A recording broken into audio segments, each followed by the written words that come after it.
Alrighty, what's up, everybody? We are live! Right here on Killer of Demons 669, the main channel. Thank you all for watching right here on this, getting close to not too late, but this late Friday night. And you know what that means. So it's late Friday night, right here on the Killer of Demons channel. Thank you all for watching on this April the 28th, 2023, or if you're watching now on the replay, it is now April the 29th, 2023, the final weekend of April. We turn the calendar over on Monday, beginning the beautiful month of May, and we're 4 weeks away from the unofficial start of summer, which is Memorial Day weekend. So we're counting down those days. Summer is almost upon us. Not officially, but unofficially in 4 weeks. And about a little over a month and a half till the actual start of summer, which is June the 20th to 21st. So we got all that. So anyway. So, get ready. Summer is coming. And that's pretty much it. So, thank you all for watching once again here on the channel. My name is Peter Joseph, but you knew that already. And if you didn't, now you do. And knowing is half the battle. G.I. Joe! But I digress. So anyway, thank you all for watching on the channel.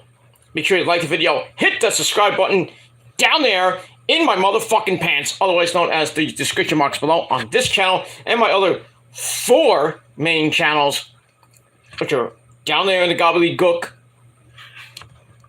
And we got that.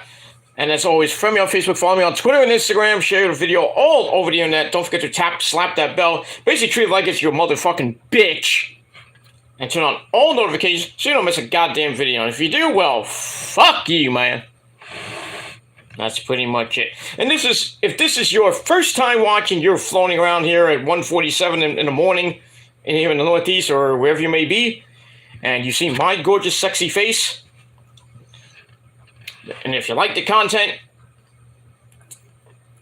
then hit that like button, smash the death, leave a comment in the chat or at the end of the video if you want. You don't have to. I mean, it's your fucking preference, whatever. But if you like the content, you want more of it, then subscribe to the channel. Subscribe to my other channels, which show them your love and support.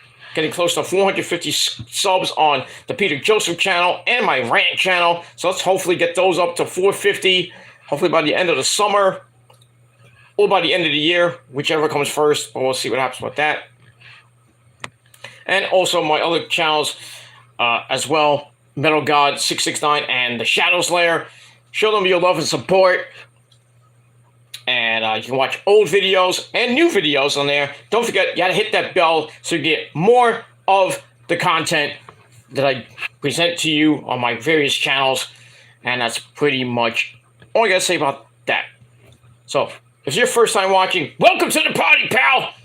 And I hope you enjoy the ride. If you have subbed just now, if you're real, even if you're a fake piece of shit.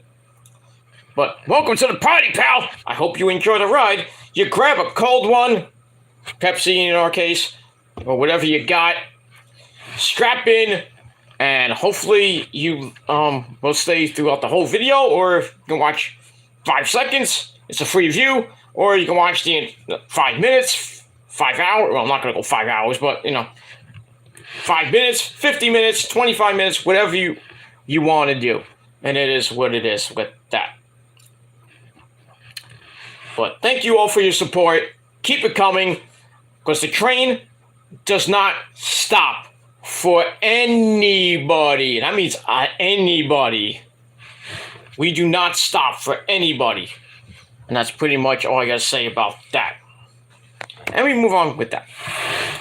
Alright, hope everybody had a great Friday and has a great weekend. Be safe here in the Northeast. It's going to rain like cats and dogs. It's been raining since this evening, on and off. It's going to be messy.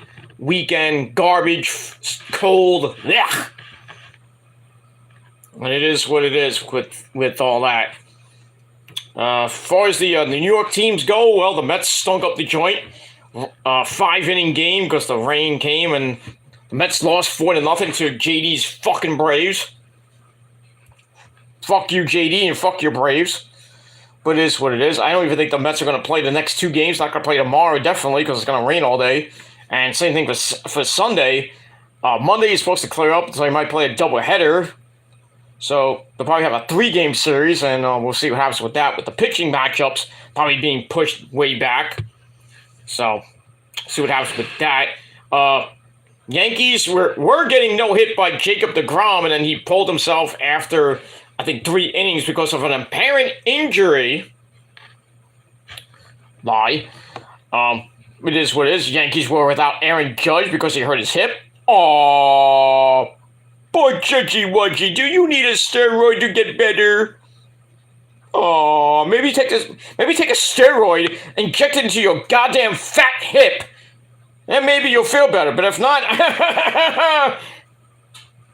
sit your ass down on the injury list, bitch. And take Stanton with you.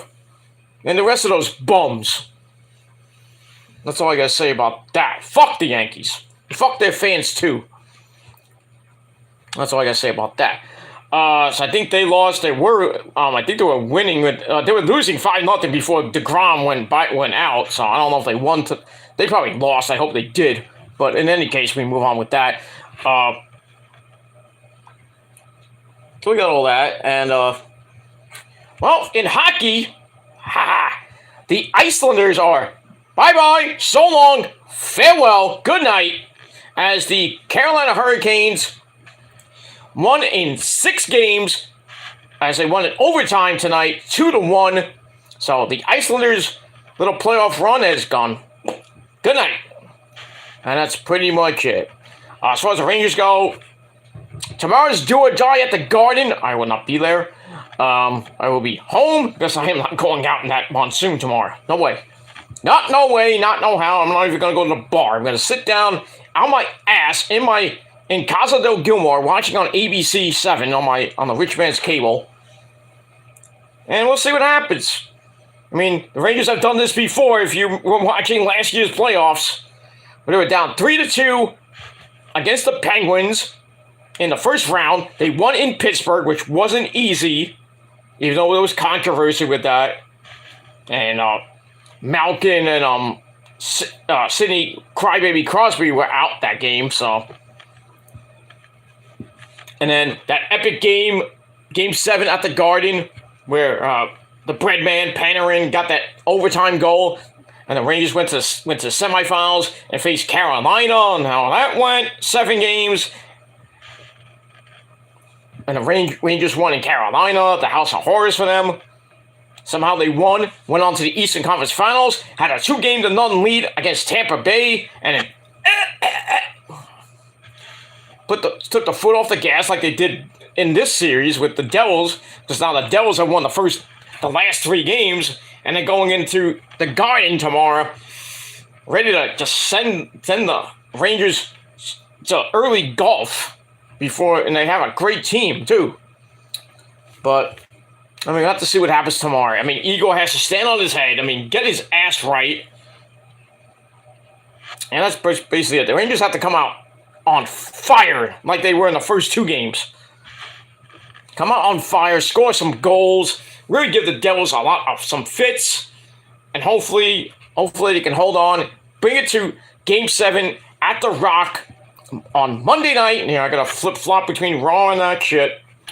So we'll see what happens with that. If they go to Game 7, we'll see. But a team that's going to Game 7 is those Boston Bruins. Ha! Ha! Ha! Boy, did they lay an egg tonight. They had the lead. They had Florida dead to rights. They were winning 5-4 with like 7 minutes left. And then Florida scored a goal to tie the game. And then like about 3-4 minutes left, they got another goal. Took the lead 6-5. Then they got an empty netter right near the end of the game. And they win Game 6 in Florida, 7-5. So big Game 7 in Boston on Sunday. And we'll see what happens with that. I think Tampa Bay and Toronto is going 7, I believe. I'm not sure.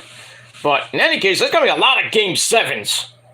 Besides Tampa Bay, I don't know that, but anyway, we'll see what happens with the Devils and Rangers too. So, but a lot of teams are not going to have a lot of rest going into the Eastern Conference semifinals. So, whether it be Boston, whether it be the Rangers, whether it be the Devils, Carolina might have a little bit of rest because they're waiting for whoever wins one of those series. So we have to see. So hockey's in full gear.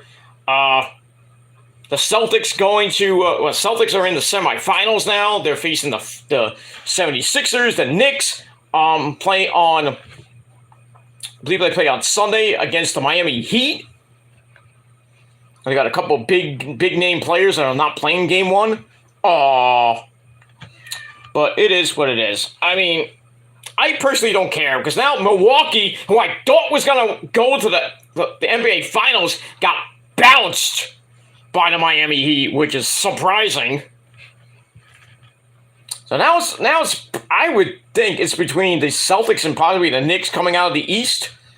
The Warriors, I think, play tonight, and they had a 3-2 lead over the Kings. I really don't know what happened because I don't watch basketball and I don't care for it that much. But so basketball's about to start the second round, one team already started the second round. It's the Suns and the Nuggets. So we got another month to go before we even can be done with basketball and hockey. And we get Rampage on every Friday night, barring something. And it's gonna be interesting on Saturdays. When baseball season, well, not really when baseball season starts, but when college football starts and basketball and hockey start up again, there's gonna be a lot of Saturday games. Got a lot of competition, especially in the summertime and in the fall. With college basketball, the UFC fights, pay-per-views with the WWE, because I usually do it on Saturdays. So that's going to be a lot of competition for Collision, which I don't even know if it's going to be a live show or a tape show. And what time it's going to be on. They're saying 8 o'clock, June 17th, from Chicago, with Punk and possibly new stars. He's not going to be the only guy coming back. There might be some debuts. It might be Ibushi. It might be Mercedes Moné, because she's got one more date to do for Bushi Road, which is Stardom in Japan.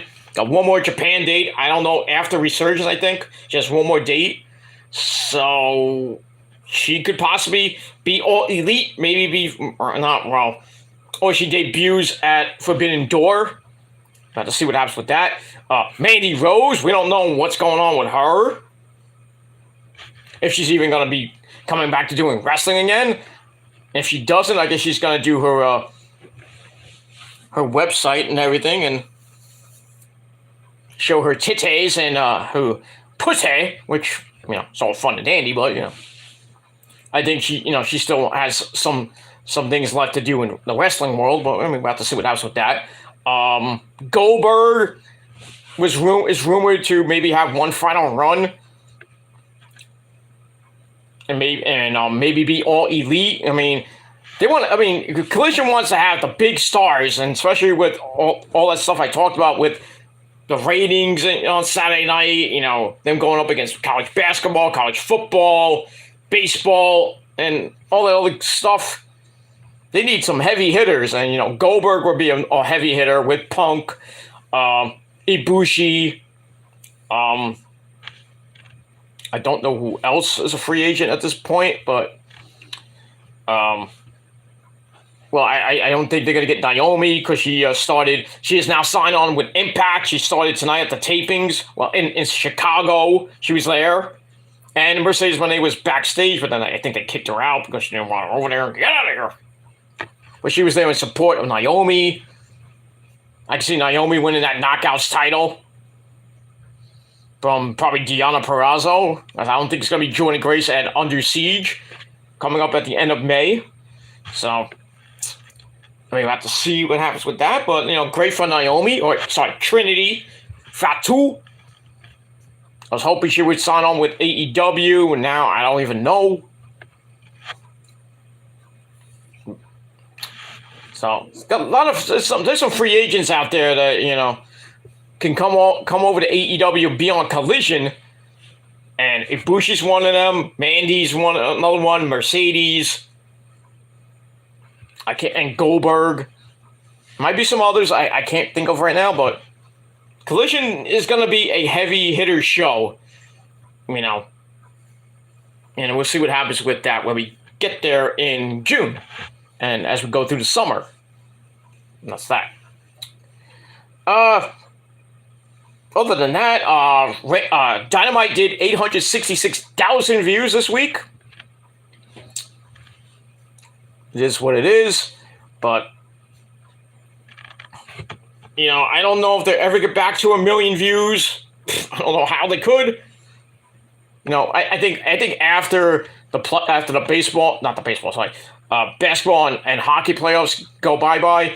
I think the ratings for Dynamite are going to go up a little bit. Especially Punk might be on Dynamite on June the 21st from Chicago. That'll get a lot of viewers, maybe 950,000 plus more, maybe. I don't know. We'll see. And we got that, and yeah, that's it. All right. So enough about that stuff. So we move on with that. So once again, thank you all for watching, and that's pretty much it. Let's get into it. All right. On this late Friday night, and you know what that means. Chat room's wide open, by the way, like Grabby Sky's legs. If you want to come in and say what you got to say about the draft tonight, about Rampage, about anything else this week that I covered, with mostly CM Punk stuff, and the debut of Roderick Strong in AEW. The whole thing was CM Punk mostly. WrestleMania 41 might be in Minneapolis at where the the Vikings play. They're a finalist, but we'll see. I think, you go from one cold state to another, even though it's going to be in a dome next year, but it's going to be cold as fuck in April, especially in Minnesota. Because it snows maybe nine months out of the year, and then it actually gets, by the summertime, it gets a little bit warm, which is nice. And then by September, October, it's back to fucking snow. So I can imagine everybody in that stadium is going to be dressed really warmly. Well, in the arena, it'll be hot. So, but when you get out there, you'll be in minus 20 degree weather, maybe. I don't know. That's why I don't like WrestleMania 40 being in Philly in an open air stadium in April. That's a bad decision. Because it's open air, no dome, so it could rain it could be like a monsoon on April 1st or whenever. I think it's April 1st, 2024. It could rain, it could even snow. It could be nice, but then it'd be really fucking cold. But but it'd be the start of spring there, but by the time it's in Philly, it'd be like 33 degrees at night when WrestleMania starts. It'd be like 30-something degrees. People are going to be cold in that stadium. Even with the bright lights, if they need a pyro, it won't help that much. So I don't even think it pays to even go to WrestleMania next year. I mean, if you want to go waste your money and go to Lincoln Financial Field, go ahead. I don't give a shit. I know Issa will be there. I know, and everybody else at Wrestling Inc. will be there. But I'm not going. I'm not going to sit my ass down for 4 or 5 hours on night 1 and 2. Or that whole WrestleMania week. Where that weekend, with Access and Smackdown, which will be probably definitely be in Philly, where I believe where the Flyers play. I don't know where anyone else in Philly that can hold Smackdown. Well, they ain't gonna be at the ECW arena, we know that, or the 2300 arena. It's going to be at where the where the Flyers play, most likely. And, you know, where the 76ers play, too. So that's going to be on Smackdown and the Hall of Fame. And then you got night 1 and 2 in that open-air stadium in Philly. It's going to be great. 33-degree weather. Can't beat it. See, WrestleMania should be in warm weather states like Florida, like Texas, like New Mexico, like Vegas. Vegas should be WrestleMania 41. I'm sorry. Not Minnesota. Minnesota's a great state, but not in April. Even though it's in a dome. You have to have it in California, Vegas, Arizona. Because you can have it in where the Arizona Cardinals play. In that I don't know if it's a dome, but anyway. But yeah, you can definitely do it in Vegas at the I would say the MGM Grand Arena, but that doesn't hold that many people. There'll be at Reliant Stadium where the Raiders play, so you can do that WrestleMania 41 or 42. And then 43 could be in Arizona, and then you bring it back to Florida for maybe 44 or 45, and then if you want to get creative, let's do it in New York again. Maybe for WrestleMania 45, but I would rather just hold off on New York so maybe WrestleMania 50, when we're old, well, most of us will be old and gray. Well, I'll be older. You know, we got 10 years, I'll be near 60. Going to WrestleMania. I remember 1985 WrestleMania 1. I was there 50 years ago, sonny. But, I mean, we'll have to see what happens with that. WrestleMania could be in Canada. They can go overseas with WrestleMania. Well, really, it'd probably be... they could do WrestleMania in Puerto Rico. They could do WrestleMania in London, in Ireland. You know, to be on tape delay. Especially tape delay. WrestleMania at 3 o'clock in the afternoon. On night 1 and 2, because there's 5-hour difference. And it'll be on tape here in the East Coast. So, that's what's going to happen with Money in the Bank. It's going to be on tape delay. Well, not taped. It's going to be, live in London at 8 o'clock. But here, it's going to be around 2, 3 o'clock when we see Money in the Bank. For Puerto Rico... You don't have to worry about it because around the same time at 8 o'clock next Saturday. So I got that. But Night of Champions will be on tape delay because it's 7 to 8 hours ahead in Saudi Arabia. So we'll be watching Night of Champions at like 1 o'clock in the afternoon. And and then you got, like I said, Money in the Bank in London. And then if they do Clash of the Castle, they're going to do the same thing, and it's going to be around 2, 3 o'clock in the afternoon on Labor Day weekend. If they do another Clash of the Castle from Wales or whatever. But we'll have to see what happens with that, and we move on with that. All right, so we got all that. So let's get to SmackDown. So that's the big main chunk of this review. And then we'll get to Rampage, which started at 6:30 tonight. Oh, well, as of this video last night.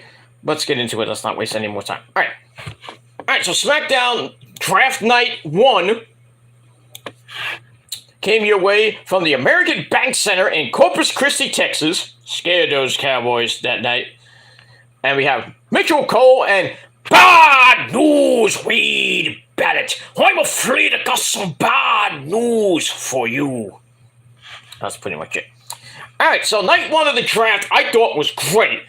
This whole show was pretty damn good. Lots of surprises in the draft. Some obvious ones. But there was a couple of surprises.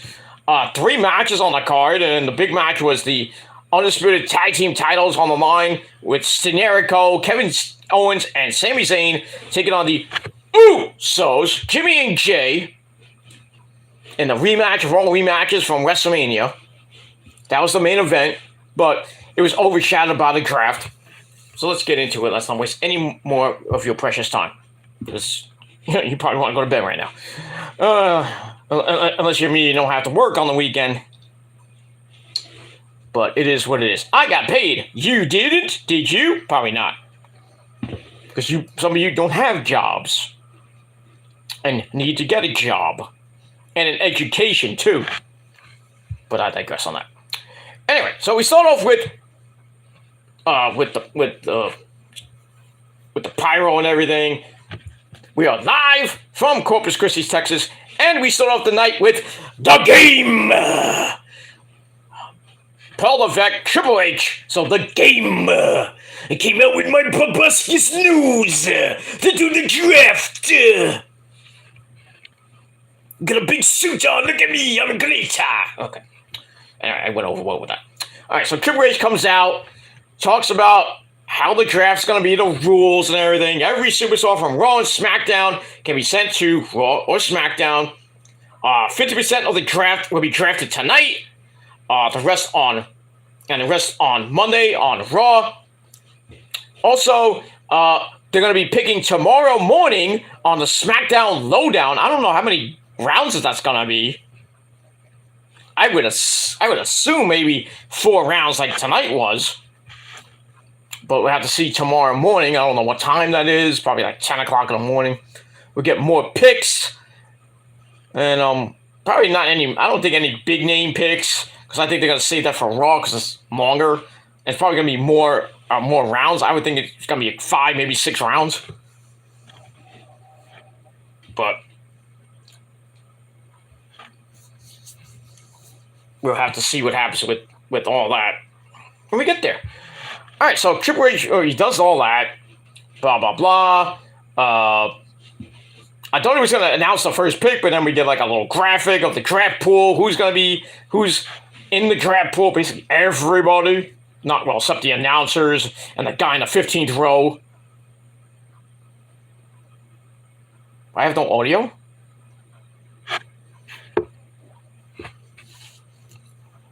My good buddy, you know it from Easter's chat says I have no audio? That can't be.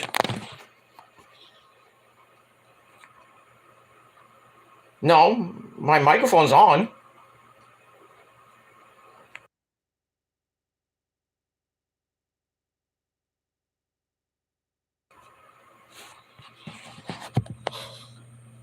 That's weird. That's kind of weird. I can hear my, let me okay, hold on. Let me check that, because it says I have no audio.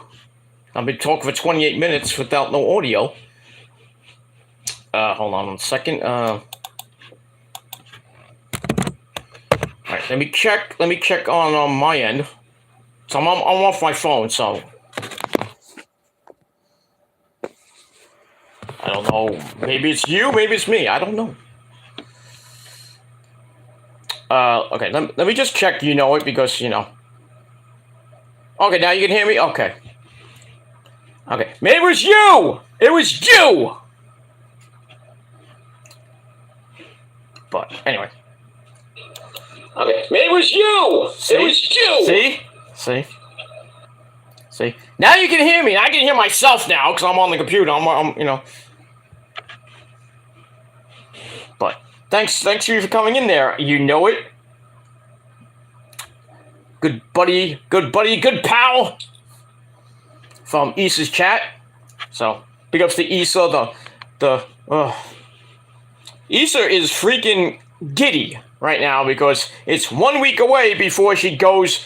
Well, she's not even going. She's gonna be right. She has to go maybe like 10 minutes to the arena in her hometown of Puerto. Oh, I gotta say it. I gotta say like the Usos. San Juan, Puerto Rico. You gotta say it like the Usos. You can't. If you just say San Juan, Puerto Rico, it doesn't sound good. You gotta go Puerto Rico. Hey. And we move on with that. So okay. So let me go back to my notes. But thank you anyway for that. So she is giddy right now. She is on cloud 9 right now. She's gonna be at the press conference, which is next Friday. When is it? Next Friday morning, I believe. That's gonna be epic, and she's gonna be at SmackDown, and she's gonna be at the pay-per-view. So if you see her, Tell Peter Gilman said hi. Well, Peter Joseph said hi. She knows who I am. Tell her Killer Demon said hi. But it is what it is. We're 1 week away from Backlash. Hopefully I'll be around for that. There's some issues going on with my vacation. My itinerary is it's all over the place now. I had to have like meetings with my boss. I'm like, where am I going? When? I know where, but when? If you want to know when I'm actually going, I'm going to the West Coast for a couple weeks and then the East Coast for a couple weeks. Well, not my area, but you know where. But first, I'll be on the West Coast for a couple weeks because I got to do some work. If you know what I mean. No, not that kind of work, but yeah, I got to do some work for my job. So we got all that. So, and then I'll be on my actual 2-week vacation. That's after that, but I will be back sometime in June. I don't know when, but it could be the beginning or maybe the middle near the end of June. I might be back, but so it's all a matter of logistics right now. With my boss is pissing me off right now. Now I'm gonna get fired. No, I'm kidding. But anyway, I am gonna be on a mental break and a vacation, so for about a month. So you know if you don't see me for a month, don't cry, okay? No, but yeah, Issa already knows, and everybody else knows I'll be on my mental break for about a month. So, anyway, we move on. Checked another stream. I had sound, but we straight now. All right. See, it was you, not me. I know my sound is on, so yeah, Issa gonna go nuts by the end. I can only imagine what she's gonna. Because Bad Bunny might be at that press conference, she's gonna... Oh, yo. Imagine if Roman was gonna be at that pay-per-view. I think she would need, like, about 10 pairs of panties after that press conference, Smackdown, and the pay-per-view. And the press conference after the pay-per-view.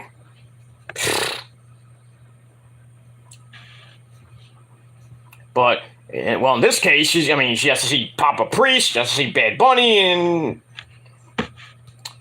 I feel bad for those chairs, if you know what I mean. Unless she's standing up. But I digress. No offense. But I love her, so not like that. But Issa's my good friend. We love her. We all love her. Most of you do, but most of you don't. And if you don't, well, fuck you. That's it. It says, I'm on permanent vacation, old man here. Yeah, when you get to, I don't know how old you are, you know it, but, when you get to my age, I'm 46, so, yeah, I don't look it, but I feel it, but I don't look it. People come up to me and say, especially around my birthday when I used to work in retail, I would wear things like, it's my birthday. Like, how old are you? It's like, I'm 45 or 44, 45, whatever, right? They go, no, you can't be 45. I go, you want me to pull out my license? People think I'm 20, 25, 26. And I go, if I had $1 for every time somebody did not get my age right, I'd be a millionaire. I'm not even a millionaire, billionaire by now. And I always say, I wish I was at one of those freaking, theme parks. Like, I would go in the summer, put up a booth, put up a sign that says, guess my age, because they have those at some certain theme parks in the summertime. I would have a booth, put up a stand, and put up a thing that says, guess my age, $5. I bet you not many, a lot of people will come up to me and I just look at me, it's like, 25, $5, please. I'll be a rich motherfucker by the end of the day. I don't know how much money I would get, but it would probably be more than, at most, $50, maybe, I don't know. 50 to maybe 200, $300, maybe. Depends on how long I stay there, But But it is what it is. But yeah, if you're on a permanent vacation, dude, what are you, Aerosmith? No. They have an album called Permanent Vacation. Great album, by the way. Man, if you're on a permanent vacation, good for you, sir. Good for you. I wish I was on a permanent vacation myself, but I gotta work. I gotta make the money to go on a vacation. That's why I got my PTO starting pretty soon. I start it when I go on my vacation, so. But it is what it is. But I got paid today, and I'm happy about that. Some extra money with that. It says wet spots everywhere when you. Oh man, they're gonna need extra, seat cushions, I think. Somebody get the mop! Especially when Issa's around there, when Bad Bunny comes out, somebody bring the mop. No offense, but somebody get the mop. Seriously. And especially when she goes to SummerSlam, because Roman's gonna be defending the title, hopefully not against Cody. Hopefully not, because I don't want to see that. Or at WrestleMania 40, I don't want to see that at all. Fuck Cody. Yeah, Cody! MDKO Cody! You bitch. But we have that. But, yeah. Get ready. The people at that press conference, you're going to be mopping up the floor after that press conference. And maybe after Smackdown. And after the pay-per-view. Well, during the pay-per-view. Most likely during the pay-per-view. And then after, at the press conference, that floor is going to be clean. But I digress. But anyway, I digress on that. But Issa's gonna have a good time. She got what she wanted. Her bestie Triple H gave her what she wanted, an late birthday present, and have Backlash in Puerto Rico. No, I'll say it again. San Juan, Puerto Rico! Man, I wish I was living in Puerto Rico. I wish I was. The only thing I have to worry about is the damn hurricanes. Well, even in New York, you gotta worry about the goddamn hurricanes in the summer, the thunderstorms, and we don't get tornadoes here, really, in my area. We did have one. Which touched down right near my old job. I'm not kidding. Right near my parents' house. Which was crazy. Cars were all toppled over. It was crazy. Good thing I did not work that day. I'm like, I'm going to stay in the basement. Not work. I'm like, I'm going to wait this thing out. If I want to eat, I got food there. But I'm not going outside in that tornado. Be like the Wizard of Oz. Next thing I know, I'm in Kansas. Dorothy! Oh, sorry. Next thing I know, the Dark Side of the Moon's playing backwards. I'm like, what? Then you see the Tin Man and the Scarecrow and the Wizard of Oz. I'm like, hey, is that Kevin Nash? No. Remember, he played Oz back in the day. But I guess. We move on with that. Anyway, my wife gets the same way for Paige. Wow, your wife likes Paige. My girlfriend likes Paige. You hear that outside? You can't probably maybe not hear it. It is windy as fuck. I think it's thundering too. It's still raining cats and dogs right now outside my house. Surprisingly, I still have satellite with all this crappy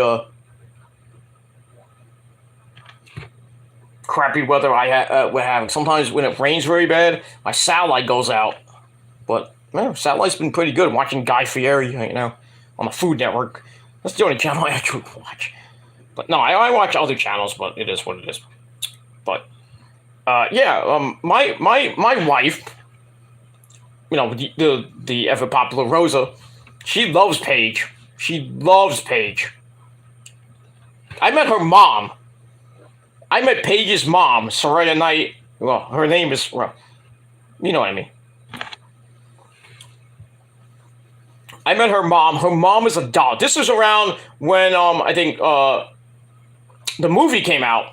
Paige's movie came out. I think it was like maybe a month or so after the movie came out. Paige's mom did an indie show on May 5th. It was a double show, by the way. It was the first part of the show was all the women, and then the second part was the men. So Paige's mom fought the then champion, the world champion, Nyla Rose. We all remember Nyla Rose, don't we? The native beast. Yeah, she was the champion there. They had a match. It was holy crap. They fought outside the ring. They came into my area and like beating the crap out of each other right in front of me. Then Nyla Rose got thrown out the door, which was funny. And then later that night, Soraya Knight went from facing the women's world champion to facing the, I don't know if he was at the time, maybe he was, now he's the current, but then he was the world champion, Mr. Darius Carter, for all those you don't know. And Darius Carter beat the fuck out of her. Beat the fuck out of her. It was like almost domestic violence, that match. He was beating the fuck out of her. She lost, by the way. She lost both matches. But I met her, and I told her that, it was like, my girlfriend loves your daughter. And I do too. She thanked me. She gave me a big hug and a smoochy smooch. I have the picture up on my, I think something on my Facebook page. But maybe if I find it, I'll put it up on my community tab for you guys to see. So, but, yeah. Rosa loves Paige. She loves the Bella sluts religiously. She doesn't like Nikki Bella. She likes Brie Bella for some odd reason. I wonder why. Oh, that's right. She likes Daniel Bryan. Bryan Danielson. Yes! Here's a funny story. When we have sex after, I come, she goes, yes! No, I'm kidding. I'm kidding! Oh, am I? Did you know Easter went... Never mind. I'm not going to go there because then I'll get banned from her chat. So, but I'm not going to go there. I'll say that for another time. Anyway, but yeah, glad you like Paige. I like Paige. Not my favorite women's wrestler, but I like her. At least she's happy now with Ronnie Radke. They should get married. I think they're going to get married because he is so perfect for her. Unless he goes goes cuckoo. At least she's not with Alberto Del Rio. Thank the Lord. That motherfucker almost killed her. And almost impregnated her, which would have been really, really, really bad. Because what he was going through with the drugs and shit. Treating her basically like crap. Thank the Lord she didn't get pregnant with that douche. Now she's turned her life around. She's back wrestling, which is great. And we never thought that she would be back wrestling. Not that she wrestles much. She will be wrestling Wednesday night against Willow Nightingale, who's going to be taking on Mercedes Moné at the New Japan Strong show. I believe it's May 20th. When is that show? Coming up pretty soon, I think, for the first ever New Japan Strong Women's Championship. So it's going to be either Mercedes Moné or Willow Nightingale, the inaugural champion. So we'll see what happens with that. I think it might be Willow because I think if Mercedes is going to AEW, which may or may not happen, but Tony Khan has a great working relationship with New Japan anyway, so why not have Mercedes Moné be the inaugural New Japan Strong Champion going into Forbidden Door? And then she defends the belt against maybe Jade Cargill or something like that. And then she'll beat Jade Cargill. But we don't know. We don't know for sure. But my favorite women's wrestler right now is, we all know who it is. There's two of them. We all know who it is. Io and Asuka. And do you want to know what makes Daddy Peter Joseph's dick hard? Those two chicks. Those two chicks. But it is what it is. That's why we haven't seen Asuka on TV lately. You want to know where she is? On Dungeon. That's pretty much it. That's that. But my favorite women's wrestler of all time is Trish Stratus. Oh, she is now. The way she looks now, she looked then. She was hot then, and she's hot now, and she still can get this fucking super dick. I would break her back. I'd be like the Iron Sheik, fuck you in the ass and make her humble. Break her back, Baba. Damn the things I would do to Trish and Io and Asuka, or they already know, and Kyrie and Mercedes Moné. They would already know what would happen. Rounds, my friend, rounds. But we move on. Page 2. But I digress. Well, it's good that your wife likes Paige. My girlfriend likes Paige. I'd love to go to New York for some games, the Giants and the Yankees. Oh, I don't like you already, dude. I don't like you already. I'm kidding, but we're going to have problems. Because I am not a Giant fan. I used to like the Giants back in the 80s. But I switched teams. I'm going with the Gangrene, baby. Gangrene. Jets, Jets. And, of course, you know my Niners, of course.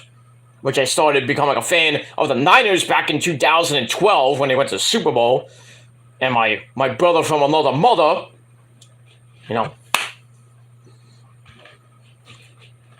got me to be, converted me, well, not really converted me per se, but I started rooting for the Niners more than the Jets. So I still am a Jet fan at heart.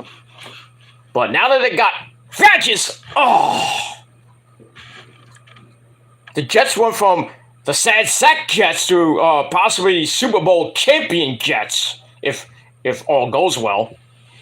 With Rodgers doesn't get hurt, and he can produce in the playoffs. Especially with that horrible freaking Jet offensive line. But now he's got a couple of weapons.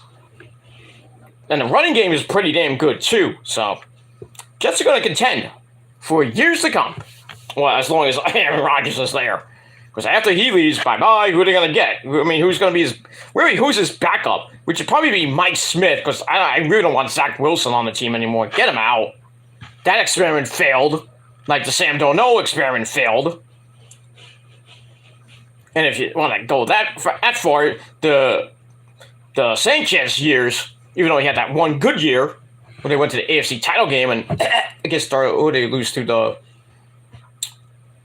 think they lost to Pittsburgh, I think? They lost to Patriots, I forget. No, I think they beat the Patriots. I think they lost to Pittsburgh that year. But it is what it is. And then after that, we all remember butt fumble with Sanchez. And then the sad sack years where the Jets had no quarterback at all.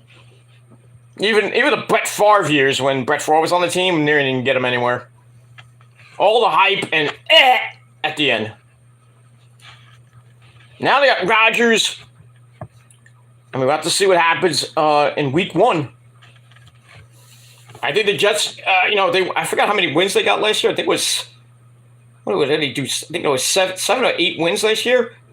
I think you can get maybe 10, maybe 11. Maybe.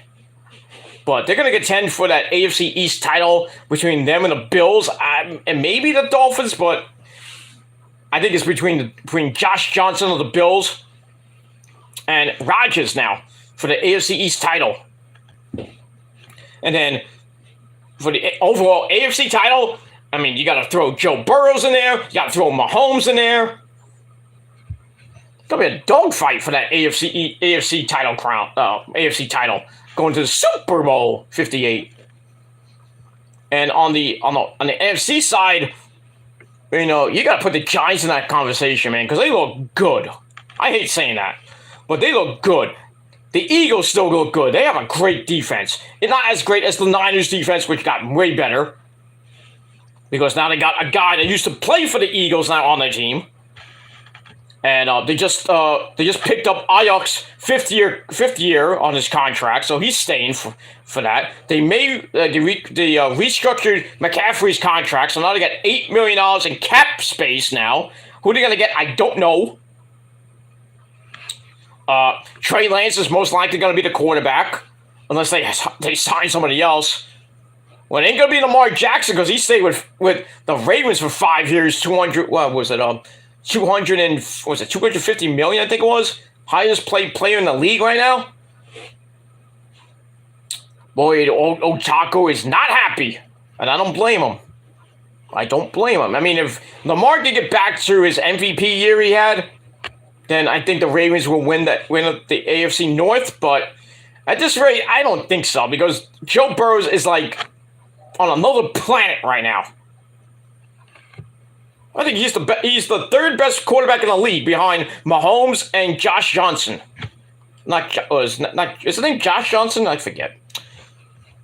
Johnson in Buffalo. Let's just put it that way. He's the third best quarterback. That is Lamar. Well, actually, the fourth best quarterback. Fifth best quarterback in the league now. Behind Rodgers. Rodgers is number 1 right now. Mahomes is number 2.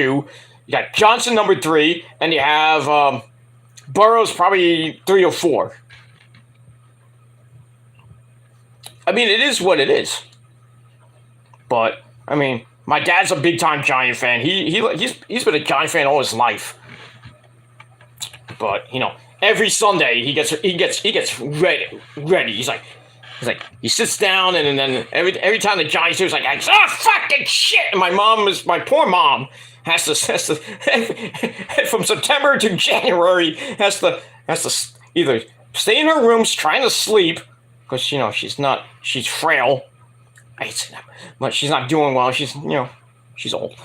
She has to sit there for 3 goddamn hours. Listen to my dad going, son of a bitch, fucking shit, and throwing everything, like pounding on the floor and everything.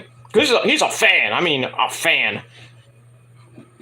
But, I mean, I feel bad for my mom. I mean, I felt bad when I was a young kid hearing that every goddamn week. But later on, when I would go there sometimes when the Niners would play the Giants, or even I was here watching the Giants and the Niners, and the Niners would kick their ass. I call them up like, oh, hey, how's it going? What's going on? What are you guys doing? Oh, you eating? Oh, good. It's like, are you eating that humble pie because the Niners beat your Giants? Ah! Click. And then my dad wouldn't call me for like a week. He's like, fuck you. But when it's Niners Giants, me and my dad and my one of my uncles, we forget it. It's like if the Giants beat the Niners, I never hear the last of it from my uncle. The fucking Niners lost. Like, shut up. It's like, who has more Super Bowls? Oh, that's right, the Niners do.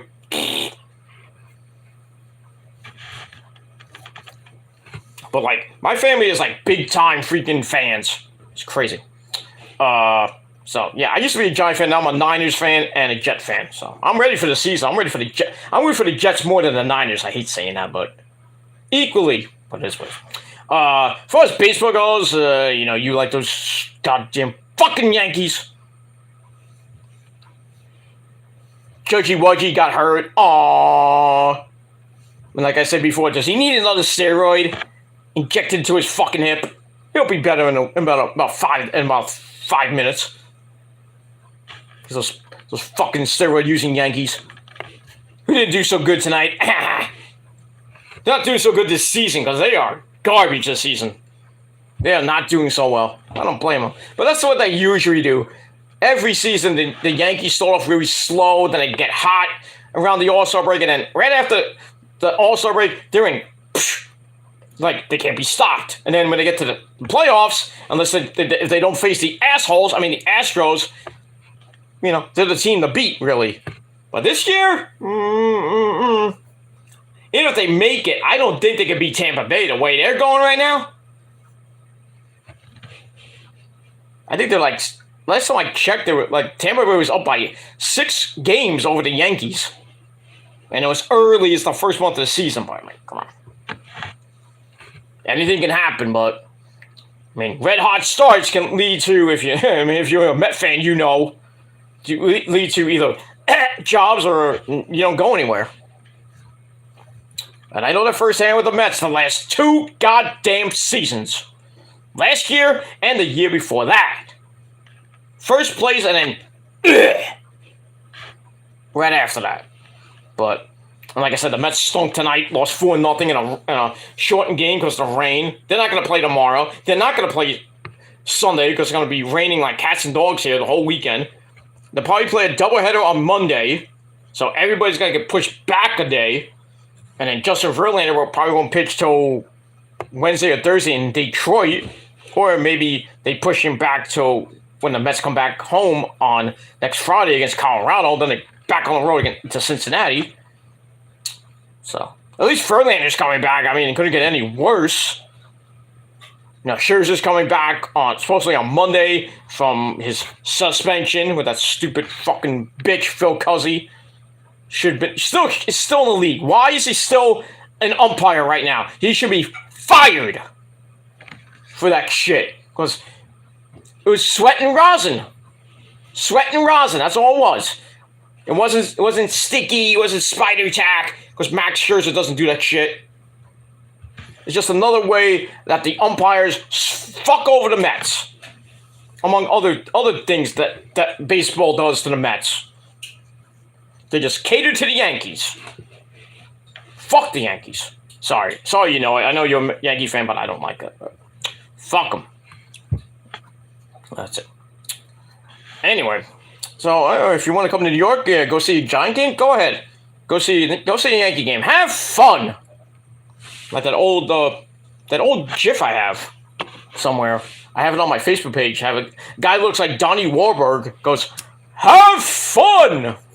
I don't know what movie that's from, but he goes, "Have fun." Okay. Anyway, but I'm way down south. How south down are you? Don't answer that. No, I'm kidding. Anyway, but if you're from the south, you're probably from Florida or maybe Georgia. Not bad. Anyway, AFC is a killer right now. Quarterbacks everywhere. You're damn right. Mahomes, Burrows, Johnson, Rodgers, Lamar. That's a good fucking core of quarterbacks in that AFC. Well, Tua in Miami. Going against like 6,000 concussions again. DeMar Hamlin's coming back. That's great. I can't wait for that first game of the season in Buffalo. I hope that's the first game they show. The first thing they show. Not the Jets playing, because that's, if you're in New York, you'll get the Jet game. Or depending what time they play. Mostly probably at 1 o'clock. Depending, I forget who I don't even have the schedule with me right now. But I think the first thing they show at 1 o'clock on that first Sunday, I think, the Bills play on that Sunday. The first thing that NFL should do, and what TV should do, CBS or Fox should do is when they announce the players to come out, for the Bills, they show DeMar Hamlin coming out first. Don't show anything else. Show DeMar Hamlin coming out. That ovation in Buffalo is going to be euphoric. I can't wait for that. I am so happy for DeMar Hamlin. 3 months after that big hit where he almost died, he's cleared to play football again. That is great. I like it. I just hope he doesn't get hurt. We don't see that again. And for anybody in the league, I do not want to see that ever again, because that I was on East's chat and I heard that, and then I had to go to the news because I don't think it was that was a Monday night game, I believe. So I had to go to the news, and they were showing it. They're showing it on CNN. I'm like, and then I looked at the hit. I'm like, it didn't look that bad at first, but then I was like, damn. And he was down. He was like dead for like what, 8? What was that? He was dead for like what they say, 8 minutes, I think. It was scary. You don't want to see that in the NFL. It's like somebody gets a jarring hit and they're down and they're unconscious. That's why football is a violent sport. You never want to see that, man. I mean, I've seen big hits in Niner games. I'm like cringe. I'm like, oh shit. You never want to see that, but like, Damar Hamlin, when he comes out of the gate, of the tunnel for the Buffalo Bills, that first game, it is going to be, I mean, all eyes are going to be on him. I would say like 20,000 viewers for that. Not 20,000, 20 million views for that. Not counting Buffalo, period. Oh, the whole country and the world would see that. I would really put the Bills game on Thursday. The first game should be Bills and I don't care who. It could be the Patriots in Buffalo. That would be epic. The rating that would pop. Woo! That would get like 50 million people watching that shit. But, I mean, it is what it is. All right. So that's pretty much it. All right, we talked a lot. We didn't even get to freaking Smackdown, but I went off on so many tangents. I apologize, but it's my show, and if you don't like it, you can kiss my rosy red ass, Mahoney. And get out of here. But we got 4 people watching. But and you say, no, I don't get people watching my show. Fuck you. At 2:46 in the morning. Blow me. That's all I gotta say about that. All right, let's go back to Smackdown. That's what you're really here for. You didn't want to hear me talk about sports. Well, other sports besides the topic at hand. But anyway, all right, so where I left off, okay, so the game comes out, announces the rules, and the draft, the post-draft rosters will go into effect on Raw Monday, May 8th, which is after Backlash. So he's like, are you ready? I said, are you ready? And of course, we're all ready to go. And with the first pick in the 2023 draft, Smackdown. Why was it Raw announced first? Usually during the draft, Raw would get the first pick, right? I don't know. But anyway, as predicted, the first pick of the draft goes to Smackdown, and they pick Paul Heyman, Solo Sikoa, Solo Mibuki, and the reigning, defending, undefeated, 970-something day champ, Roman Reigns. Put up your ones in the chat. We must acknowledge the tribal chief.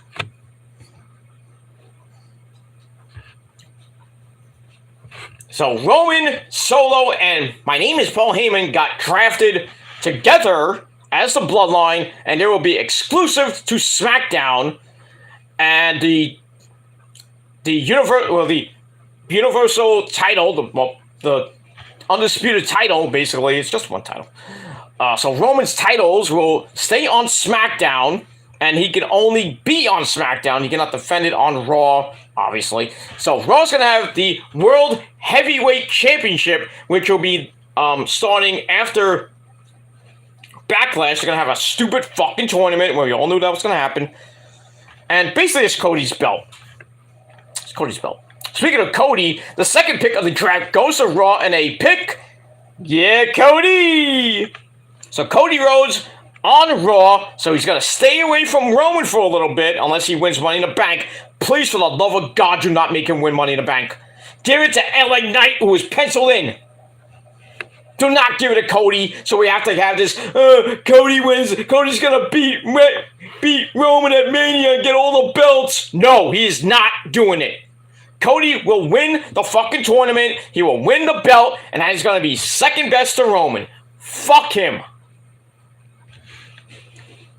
You want to see it? Let's see if he repeats as Royal Rumble winner, and that happens at WrestleMania 40, but I don't even see that. I don't want it to happen. Nobody's beating Roman. I'm telling you right now, you people don't understand. Issa's saying the same thing. I'm not picking up where Issa left off, but freaking, and I'm not trying to beat Issa or anything like that, but whatever. Roman is not losing. There's nobody on this fucking roster in the fucking world that can beat Roman right now. People are saying that Roman is going to go all the way and beat Hogan's record of 5 years, 1,474 days. That is crazy. So Roman, get ready for Roman 5 years as champ. Get ready for it. Because nobody on the roster is going to beat him. Not going to be Cody. It probably won't be Seth Rollins. No, not anybody on the new roster. Nobody. The only way that Roman is going to lose those titles is if he doesn't care anymore and doesn't want to be champ anymore. He's near 40 years old. Doesn't have a lot of time left because he wants to do Hollywood. I don't blame him for that. Let him do something else. Let him take all the time in the world off. Let him be on the island of relevancy banging his wife. Or just on a beach somewhere sipping a cocktail. Where he should be drinking. Because as we all know, when you drink Pepsi, guys, you make the girls go, oh, shit! It's a proven fact. Alright, so Roman, Paul, and Solo, number 1 picks. Number 2 is Cody Rhodes. He goes to Raw, so obviously he will be world champ there. I mean, if not, most likely it would be Seth Rollins. So Cody can go after Seth Rollins and finish the story. Unless there's a trade, because there's trades in this draft. So Cody can get traded to Smackdown for, I don't know who. But get ready, because this draft is going to get interesting over the next week or so. If there's trades here and there. But if Cody gets traded to SmackDown, I'm going to flip my lid. I'm like, yep. Then you know it's going to be Cody versus Roman at SummerSlam. Ugh.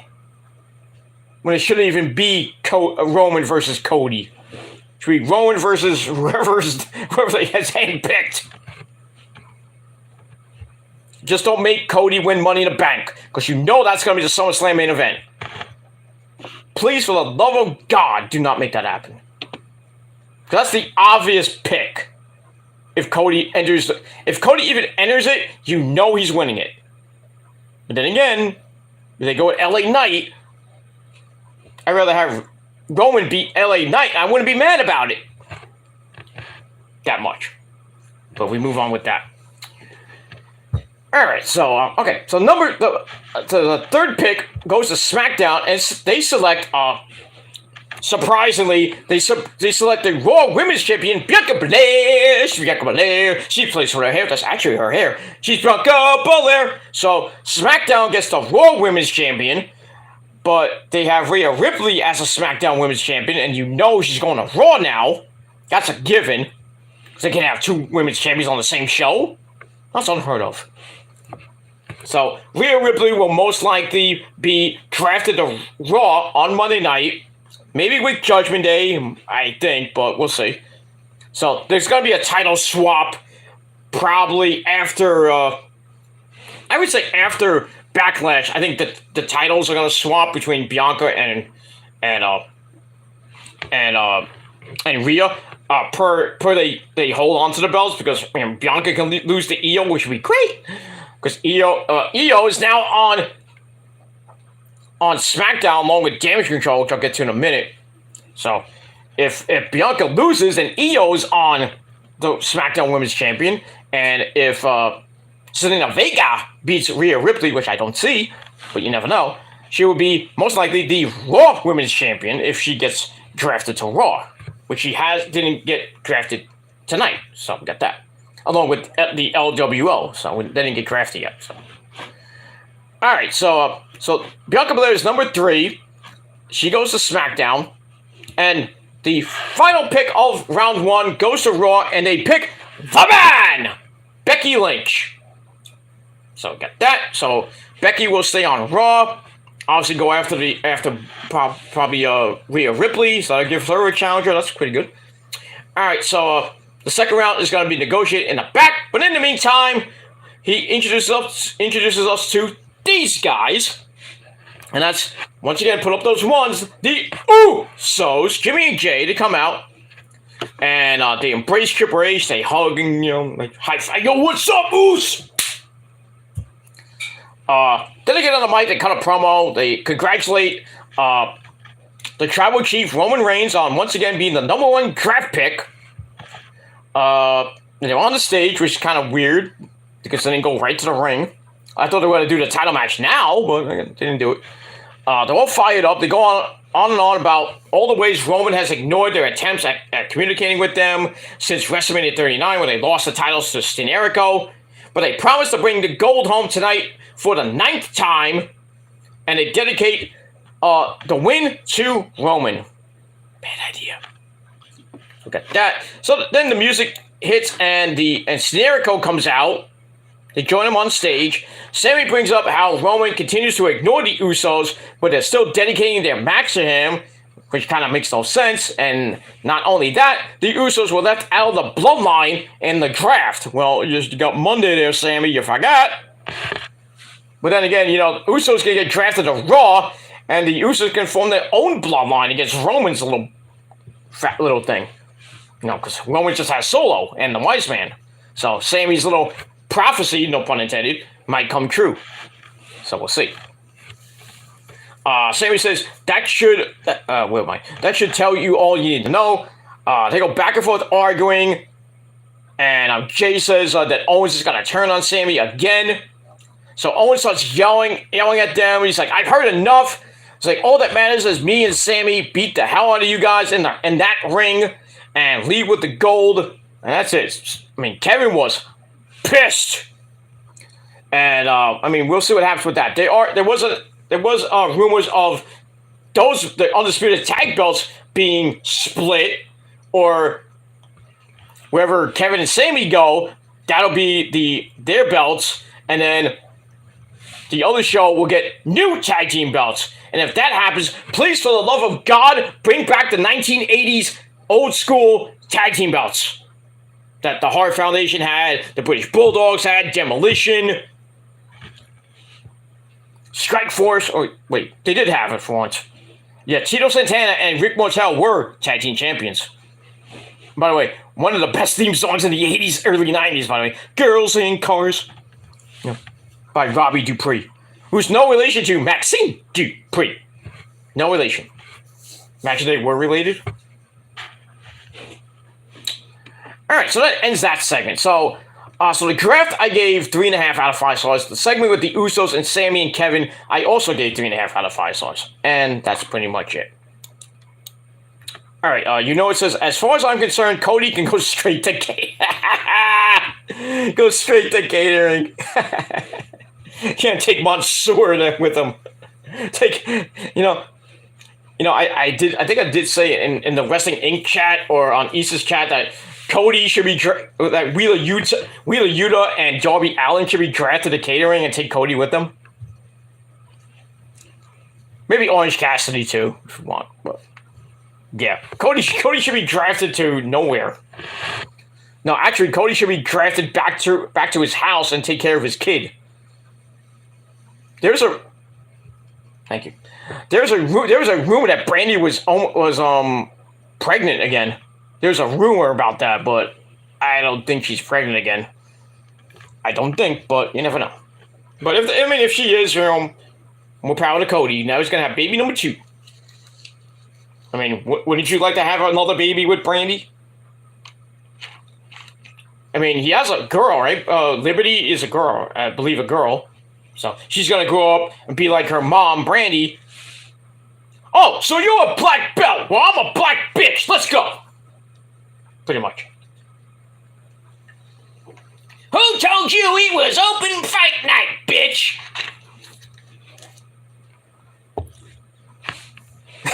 Those clips are amazing, by the way. But, yeah. I don't think we'll ever see Brandy in WWE on, live TV besides, the occasional one. Once off, but it is what it is. But anyway, let me move on with that. Why would you be concerned about Cody? Gives a fuck about Cody. No! So, don't sing whoa. No whoas in my chat either. Cody is banned from my chat. Fuck him. That's all I gotta say about that. Alright, we move on. Alright. So after that, where are we? Okay.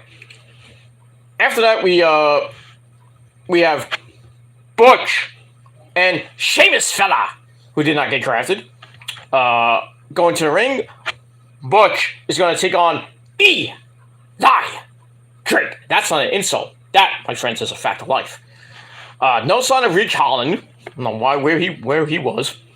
Maybe he had the night off. But before that, we go to the break. We see the doors of Raw and SmackDown draft rooms.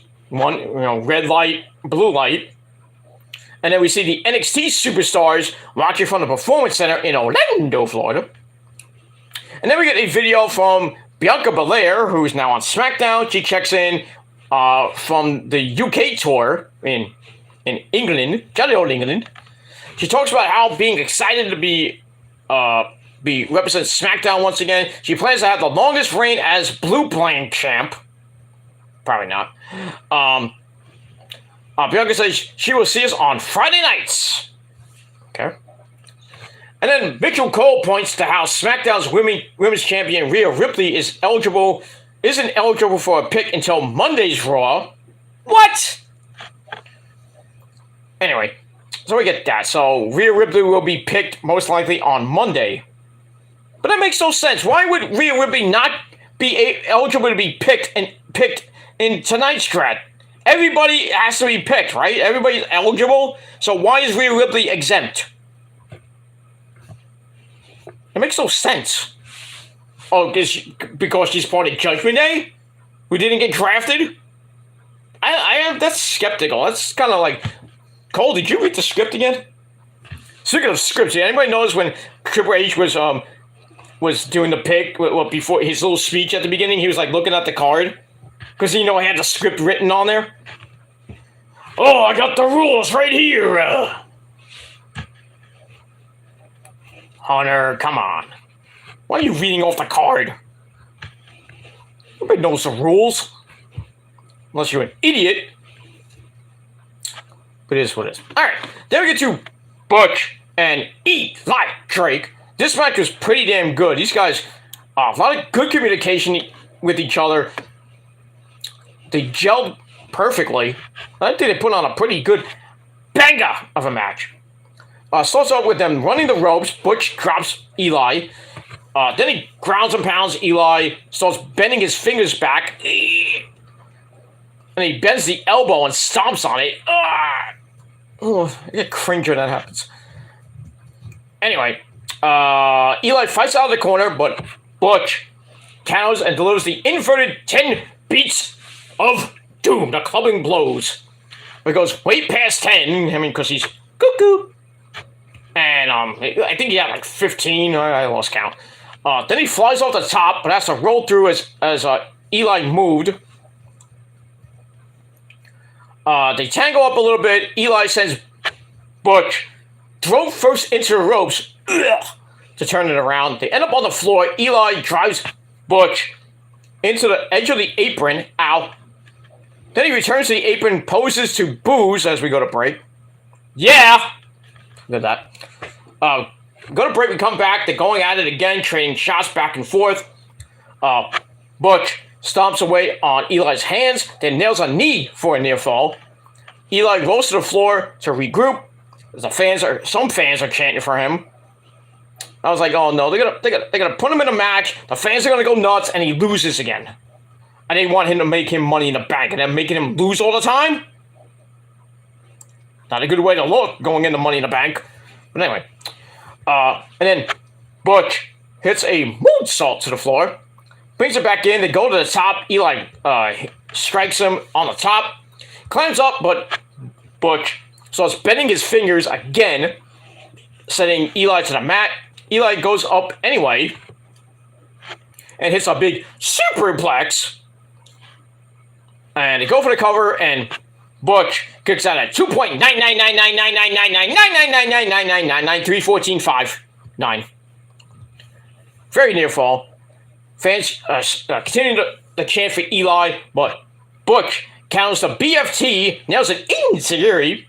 He charges at Eli, but Eli levels him with a big boot. And Butch counters the BFT again, but this time takes Eli down by the arm. Eli gets the bottom rope on a Fujiwara. No, was it a Fujiwara or like an armbar attempt? I think it was the Fujiwara armbar. He groups at ringside, and then Butch approaches him, but Eli pulls him shoulder first into the ring post. Ow. Follows it up with a BFT in the ring, in the middle of the ring. 1, 2, 3. Eli Drake gets the win. Yes. So, good win for Eli. Great match. And I gave it 3.25 out of 5 stars. And then afterwards, Eli stands tall as the fans go nuts. So, Hunter, are you watching this now? Eli's getting a lot of... He's coming kind of be a... I think they kind of turned him face a little bit. Because now he's facing Butch.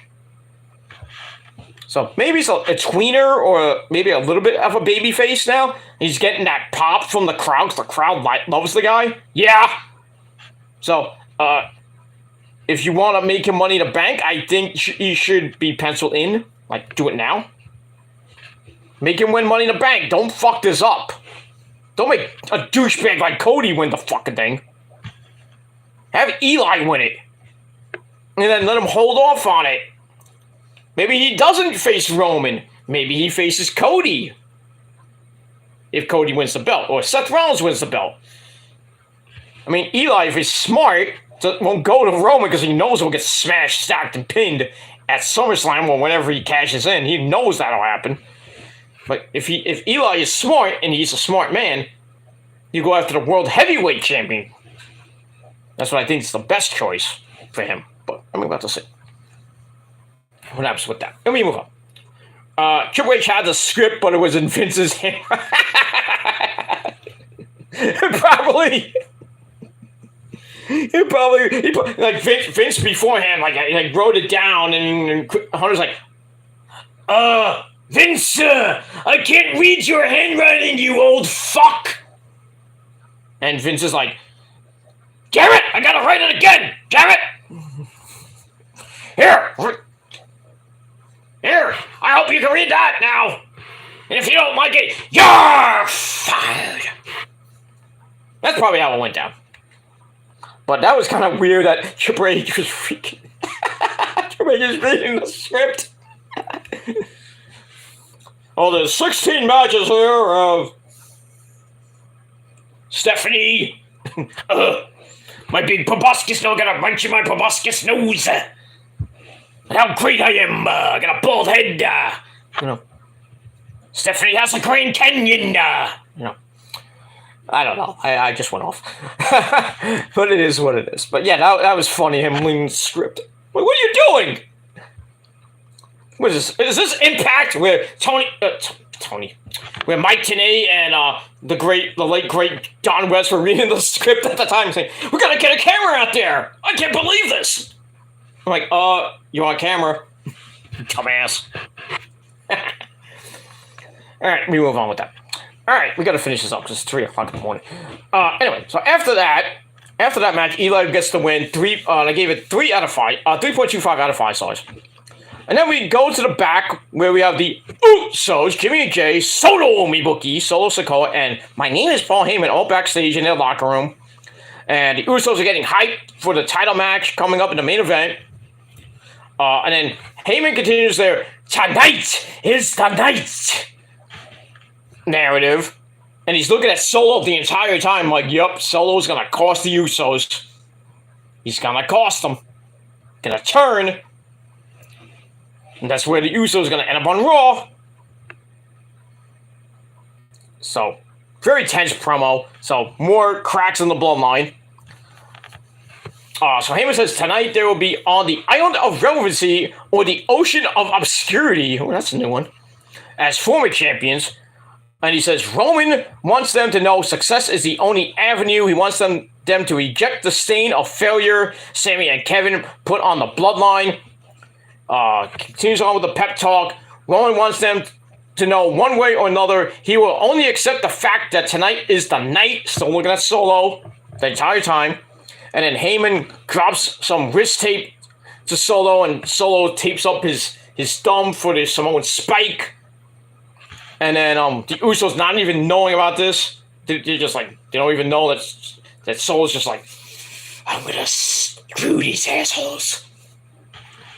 And that's pretty much it. And then the Usos thank Paul. That's it. Alright, so I gave that 3.25 out of 5 stars.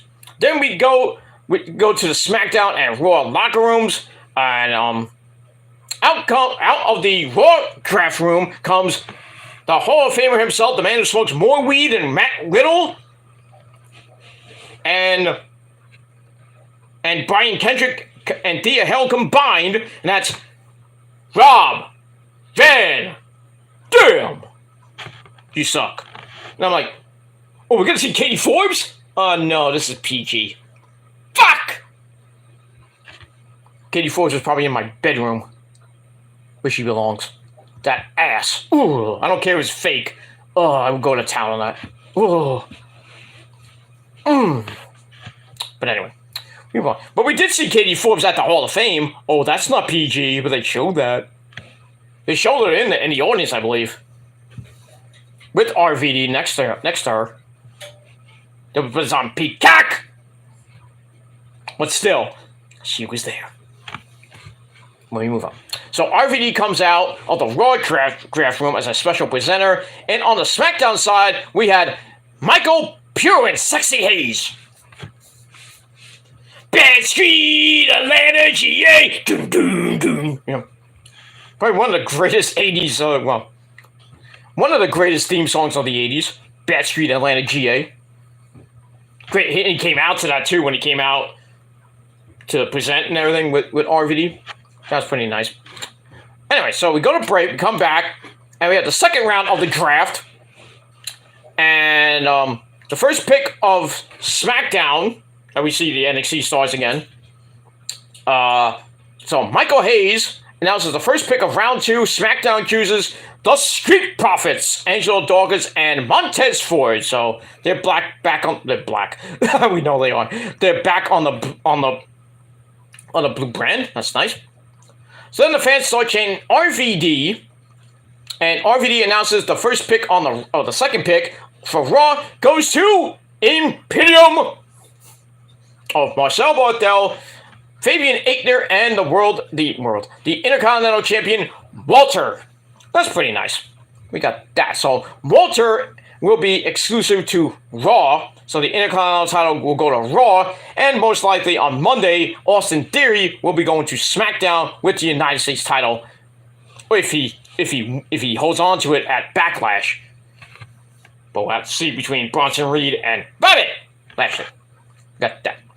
All right, so Michael Hayes makes the third pick for round 2. SmackDown picks Hall of Famer. Hey kids, it's Edge. So part-timer Edge goes from Raw to SmackDown, and we probably won't see him for a while. Don't care. So that was kind of like, it's Edge. So anyway, RVD announces the final pick, and it's his good buddy, his weed-smoking brother, Matt Riddle, and he stays on Monday Night Raw. So round 2, we have the Street Profits on SmackDown, Imperium on Raw, along with Matt Riddle, and Edge will be on SmackDown. So there you go. And by the way, anybody notice that RVD had his card backwards? The more you know. He probably smoked a bong in that Raw locker room with Matt Riddle before he came out to announce the picks. He was like, oh, I can see Riddle's name backwards. I'm gonna smoke another bowl after this with the Street Profits. And Riddle, oh, Katie, get on my dick already. I'll show you what RVD 420 means. But I digress on that. All right, so I gave the second round 3.5 out of 5 stars. All right, match number 2, we go to the Street Profits in a triple threat tag team match against Ricochet and Braun Strowman as they take on as the Street Profits take on Braun Strowman and Ricochet, and they take on the LWO of Joaquin Wilde and Raul Mendoza. All right, I'm not gonna go into all of this because it was lots, but anyway, lots of flippy dippity doos. But we're getting to the end. Ricochet drops Dawkins in the ring, misses off the top rope. Dawkins then rocks him, and in comes Montez Ford for the double team spine buster. And then Montez goes on top, hits the fork splash of doom from the heavens, and he covers Ricochet. 1, 2, 3. The Street Profits get the win. And they're going to be exclusive to SmackDown. I would think Generico will go to SmackDown and have the SmackDown Undisputed Tag Belts on SmackDown. And Raw will have their set of titles. Same thing for, the women's title will be different. I think the women's tag team belts will be different, but we'll get to that in a minute. We'll have to see what happens with that. And we move on. So the match was okay. Give it 3.25 out of 5 stars. After the match, the Profits celebrate with the fans. Doing this. Bringing down the house. All right, what is this? Okay. Let me move on with that. All right, after that, we get a recap of the Bad Bunny Damian Priest segment on Raw. And then the announcement by Bad Bunny that he wants to fight. Well, not fight. He wants to have a street fight with Papa Priest at Backlash. And then we find out that Bad Bunny will be in San Juan, Puerto Rico on next Friday's Smackdown, which will be in San Juan, Puerto Rico. And Issa will be there, among other people that will be there. Let me move on with that. So I give that 2.5 out of 5 stars. All right, then we see JBL coming out of the SmackDown draft room, and then Teddy Long, player, comes out of the Raw draft room.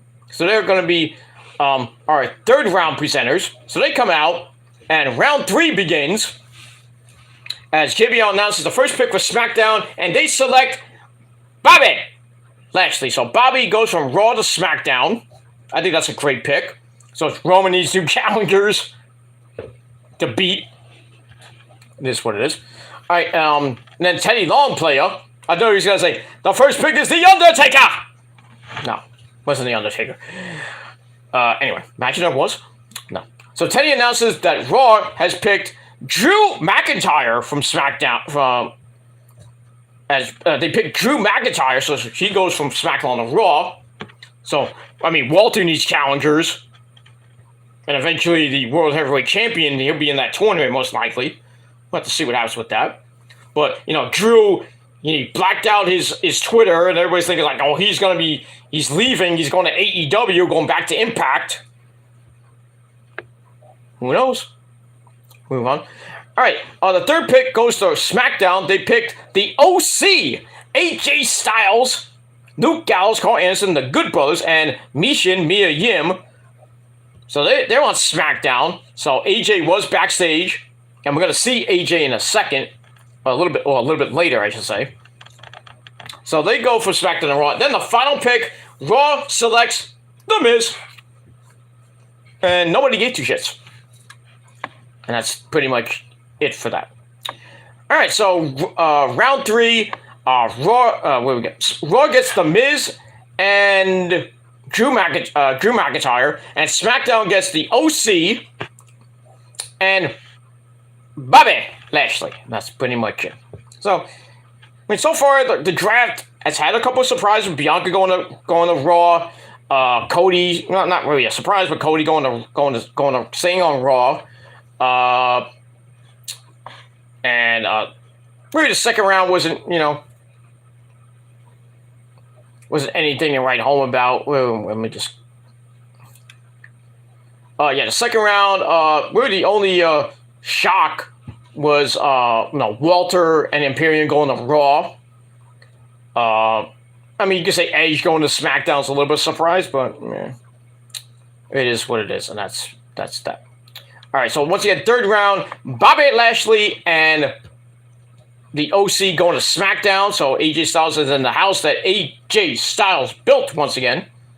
And Raw gets Drew McIntyre and The Miz. And that's pretty much it. The Miz should have stayed on. It should have went to SmackDown. Just my preference. What you say? All right, there we go to our third match. There's really 4 matches on the show. The third match of the night, Zelina Vega, and boy, did she look good tonight. Looked like Kiera Hogan with her. Remember when she was the woman on fire when she had the red hair? She had the same fit too, but just the headdress was just different. She looked good tonight. She takes on Sonya Deville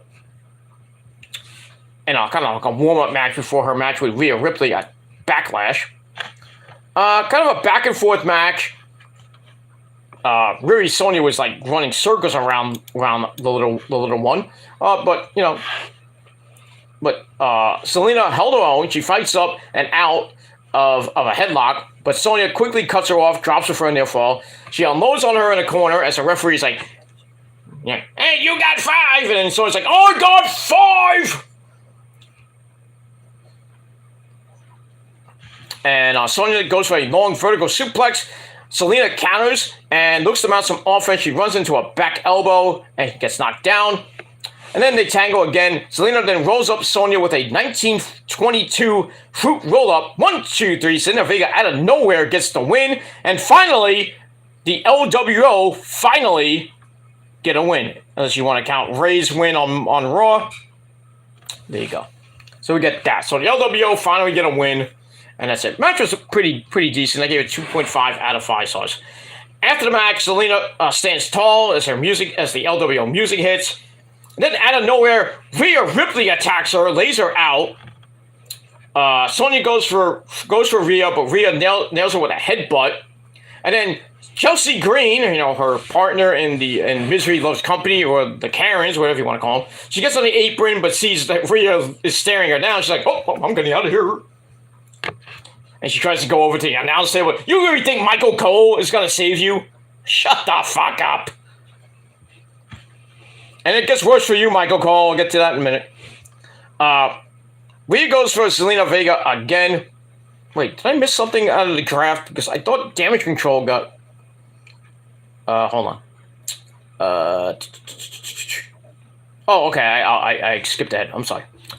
But it does get worse for you, Michael Cole, and you know what I mean in a minute. Okay. So anyway, so Rhea chases Chelsea Green off the apron. She goes for Selena again to deliver Riptide, but Selena counters it and hits a spiked DDT. Vicious. Rhea sits up in the corner, clutching her title, and she is pissed as Selena runs to the back. So we move on with that. So, I mean, there's a chance that Selena Vega might be the one to beat Rhea Ripley in her home country of Puerto Rico. I don't think so. I mean, unless they're going to have Rhea drop the title to her and then she gets it back on Raw. I don't really want to see that happen. I'd rather have Rhea win, at least Selena Vega give it a good fight, in front of her home country. But fail. But sad for her, but this was. And we move on. That's that. All right, after that, we see Sammy and Kevin getting ready for their match backstage. We're going to break. We come back. We see Selena in the back with Santos Escobar and Rey Mysterio. Booyaka, booyaka. She says the win felt so good. And saying being in the LWO has sparked a fire in her. And she says she's ready to go to Backlash to perform in front of her family. Ray says no matter what Selena thinks her chances are against SmackDown's women's champion Rhea Ripley, all she has to do is fight with her heart and her mind, and she will leave Puerto Rico as the champ. And then we get that. All right, you know what? See you later. Thanks for coming in, my friend. Thanks for coming in. You have a great weekend, sir. And probably see you on Monday for Raw on East's chat. So see you on Monday, sir. Thanks for coming in. All right. See, I do get people in my chat, but I digress. All right, so I gave the LWO segment. I gave that 2.5 out of 5 stars. All right, there we go. Back to the ring, and out comes the OC, the newest members of the SmackDown roster. AJ Styles, who's back from injury. The good brothers, Gallows and Anderson, and Mia Yim. So they hit the ring, and before AJ can speak, we hear the music of the Viking Raiders, War Machine, whatever you want to call them, Eric Ivar and Sarah Logan Valhalla. They come out and they get in the ring, and they look like they're about to start a fight, but AJ takes the mic and says, are you guys sure you're here for a fight? He says, oh, sure, it's 4-on-3, because we're in control. That's not really smart. So AJ says, I'm going to go and sit on the corner And while the OC handles your business, then a big brawl breaks out between Gallows and Anderson, Eric and Ivar, and Mishin and Valhalla. So finally she gets involved in something. And they're all beating each other down, but the OC get the measure of that. Mishin hits a really weak eat defeat. Maybe she needs to talk to Gail Kim about that again. Gallows and Anderson hit the Magic Killer on Eric in the middle of the ring. And then the OC stands tall over Eric. AJ gets on the mic, announces to SmackDown that the OC is just getting started. And then the music hits, but Ivar gets back up, and AJ goes to the apron, hits a phenomenal form on Ivar to knock him down. And then they throw up the two sweet symbol, and then they leave. That's pretty much it.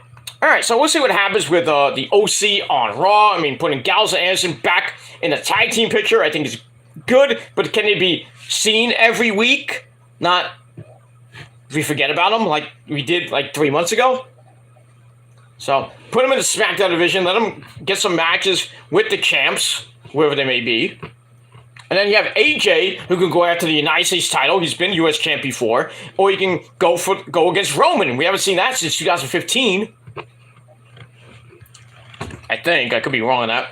But, maybe AJ can win the belt for the third time. I don't think he will, but at least, another challenger for Roman to kill.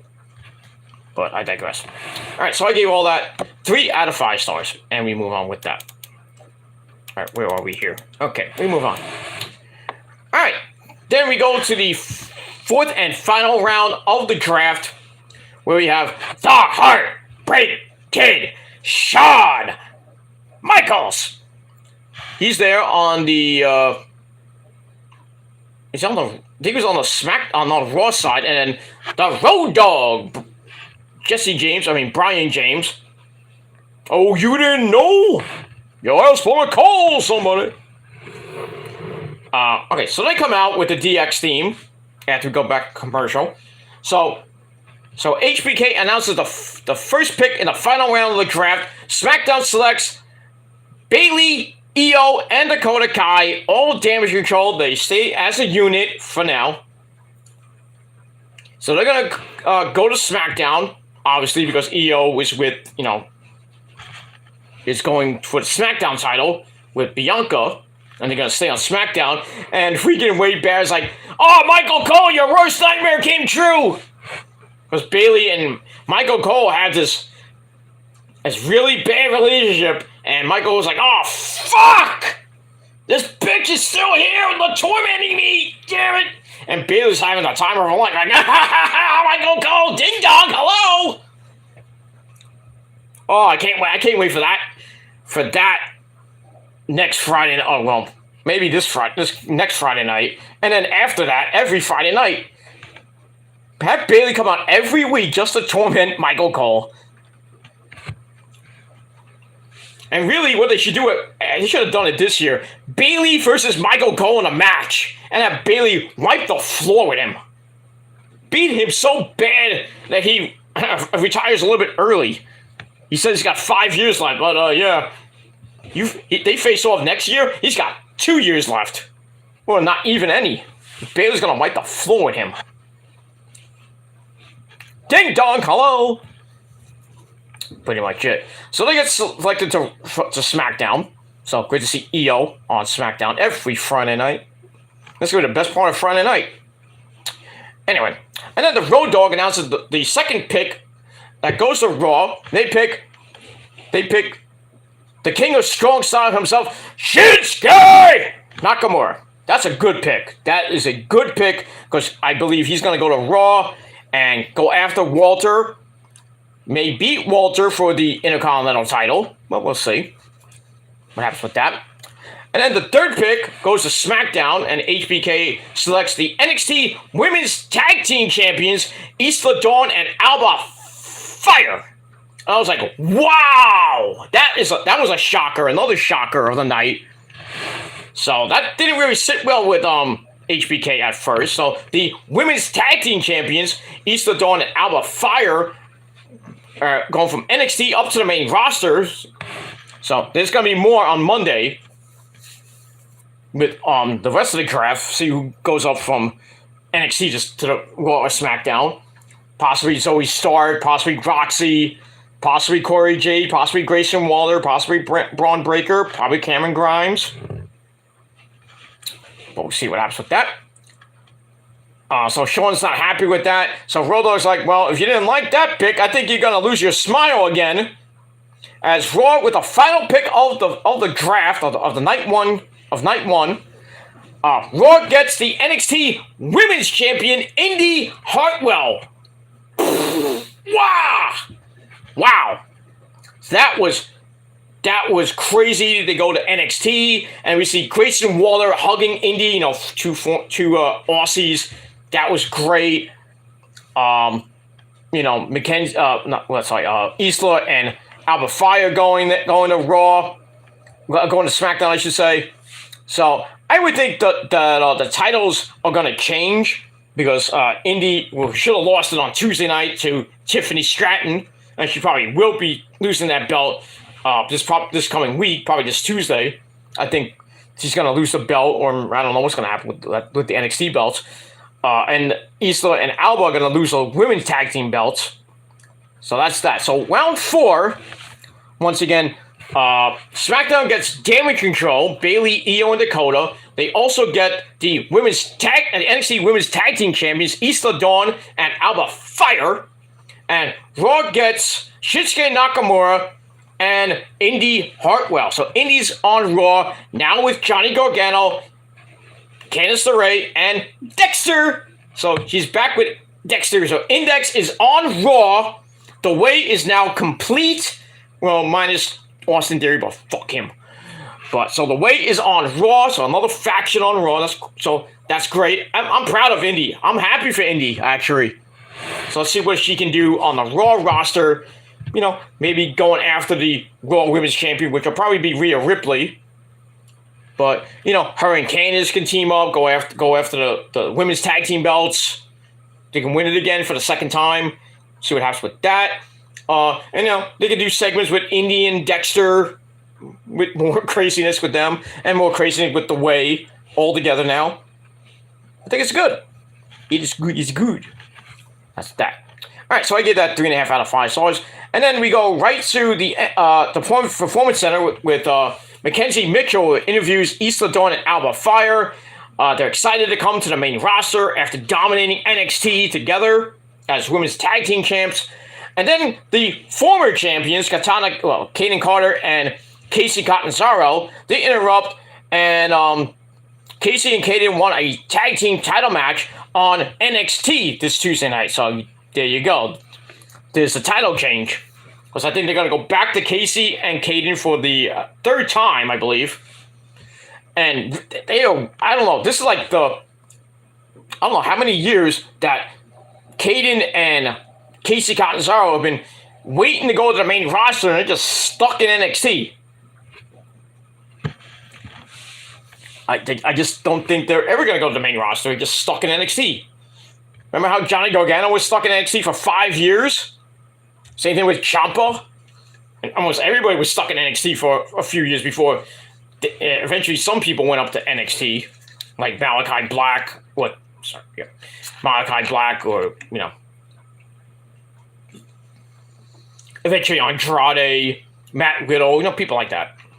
They were there for like 2, 3, maybe 4 years. They finally went to the main roster. I was hoping like somebody like Adam Cole and the Undisputed Era would go to the main roster, but we don't know how that ended. Now, the Undisputed Era might reform in AEW if Bobby Fish wants to come down. I mean, that's up to Bobby Fish. So I don't think it's up to Tony Khan, but I think it's up to Bobby if he wants to come back. I think it's smart. It would be smart of him. They want to do an Undisputed Era Elite feud, which we talked about when Adam Cole was first there with Kyle and Bobby before Roddy was even in the picture. We thought about that, and now we're maybe getting it this time. And then we can see the Undisputed Era going against the Blackpool Cuck Club. or against the Dark Order, or against La Facción de Inglobile. But it's all up to Bobby Fish right now. So don't be surprised if Bobby Fish appears on Dynamite again. Or Rampage. Don't be surprised. So now that Rowdy's there, and he's going to have his first official match, which I'll get to in a minute, on Dynamite in the 8-man tag team match. So, very close to getting Bobby Fish back, and the Undisputed Era Elite feud could happen by the end of the year. Well, maybe not at the end of the year. I don't know when. But that's that. All right, so that is the draft. I thought it was a pretty good draft. Lots of surprises. Bianca Belair, Shinsuke going to Raw, AJ going back to SmackDown, Edge going to SmackDown, and the NXT call-ups, Isla Dawn, Alba Fire, and Indy Hartwell. I thought that was shocking. And we're going to get more on Raw. Hopefully Grayson Waller, Corey Jade, maybe Zoe Stark, Roxy, Cameron Grimes is going to be up to the main roster most likely. Maybe Braun Breaker. Maybe somebody else that we don't know about from NXT. But I think those names I mentioned before will probably be going to Raw and SmackDown. And that's pretty much it. I thought the draft that if Raw stars can go to NXT in the draft too, but they didn't mention that, so I guess not. But anyway, move on. All right, so we move on with that. All right, Little Fettuccine. How you doing, brother? 68 is in the chat. What's going on, my brother? He says, "Let's go Seattle Kraken." Oh, they won? They were up 3-2 going in tonight. I was watching a little bit of the game. Seattle was up 1-0 when I last saw it. But I don't know. I think they won. So the expansion Seattle Kraken, I believe in their first year, they are now in the Western Conference semifinals. Release the Kraken! I would love for the Kraken to go to the Stanley Cup Finals. I would love that. Imagine if the Rangers wake up, but they probably won't. The Rangers and the Kraken in the Stanley Cup? I would love to see that. But most likely, we all know who's going to be. But in any case, Bruins fans are wanting to throw themselves off a bridge right now because they lost tonight. So Game 7 of that series, Sunday night, I believe, in Boston. Oh, man, if Boston loses Sunday, forget it. Everybody in Boston is going to kill themselves. Best record in the league, most points in the league, and yeah. I mean, the way they've been playing the last couple of games, they don't even deserve to be in the next round or in the Stanley Cup playoffs. So they're playing like this. I'm saying that as a hockey fan. But man, it's gonna be a war on Sunday in Boston with the Bruins and the Panthers. If Florida can win, I'm going to go berserk. Because I mean, as much as we all know the Boston, it was, the way they had the great season, they were like, oh, they're going to win the Stanley Cup. It could all come to the end on Sunday. Anything can happen in hockey. But we'll see what happens to that. The Rangers play tomorrow night at the Garden. Game 6, do or die once again. It feels like deja vu all over again. Gonna win Saturday, then they gotta win Monday. I thought that was a Monday afternoon game at 1 o'clock. I'm like, no, they're not gonna do a Monday afternoon playoff game. No, not at 1 o'clock. Are you nuts? Gary Bettman, you put that game at 1 o'clock, nobody's gonna be there. Unless people take off work and they go to that shithole in Newark. Not 1 o'clock. I think that was a misprint. I think the game will be at 8 o'clock at the Rock on Monday night. Assuming there is a game on Monday night, but depends on how the Rangers come out tomorrow. They come out flat. I don't think they're gonna win. I really don't think they're gonna win. If they come out the last 2 games, they came out flat. They just didn't give 2 shits. I mean, Game 4, they looked like... Really, Game 3, they looked like shit. Game 3 and 4, they kind of looked looked well. Game 3 they looked okay. Game 4 they didn't even show up. Game 5 they looked like shit. So if they come out on tomorrow night like that, I'm not even gonna watch the game.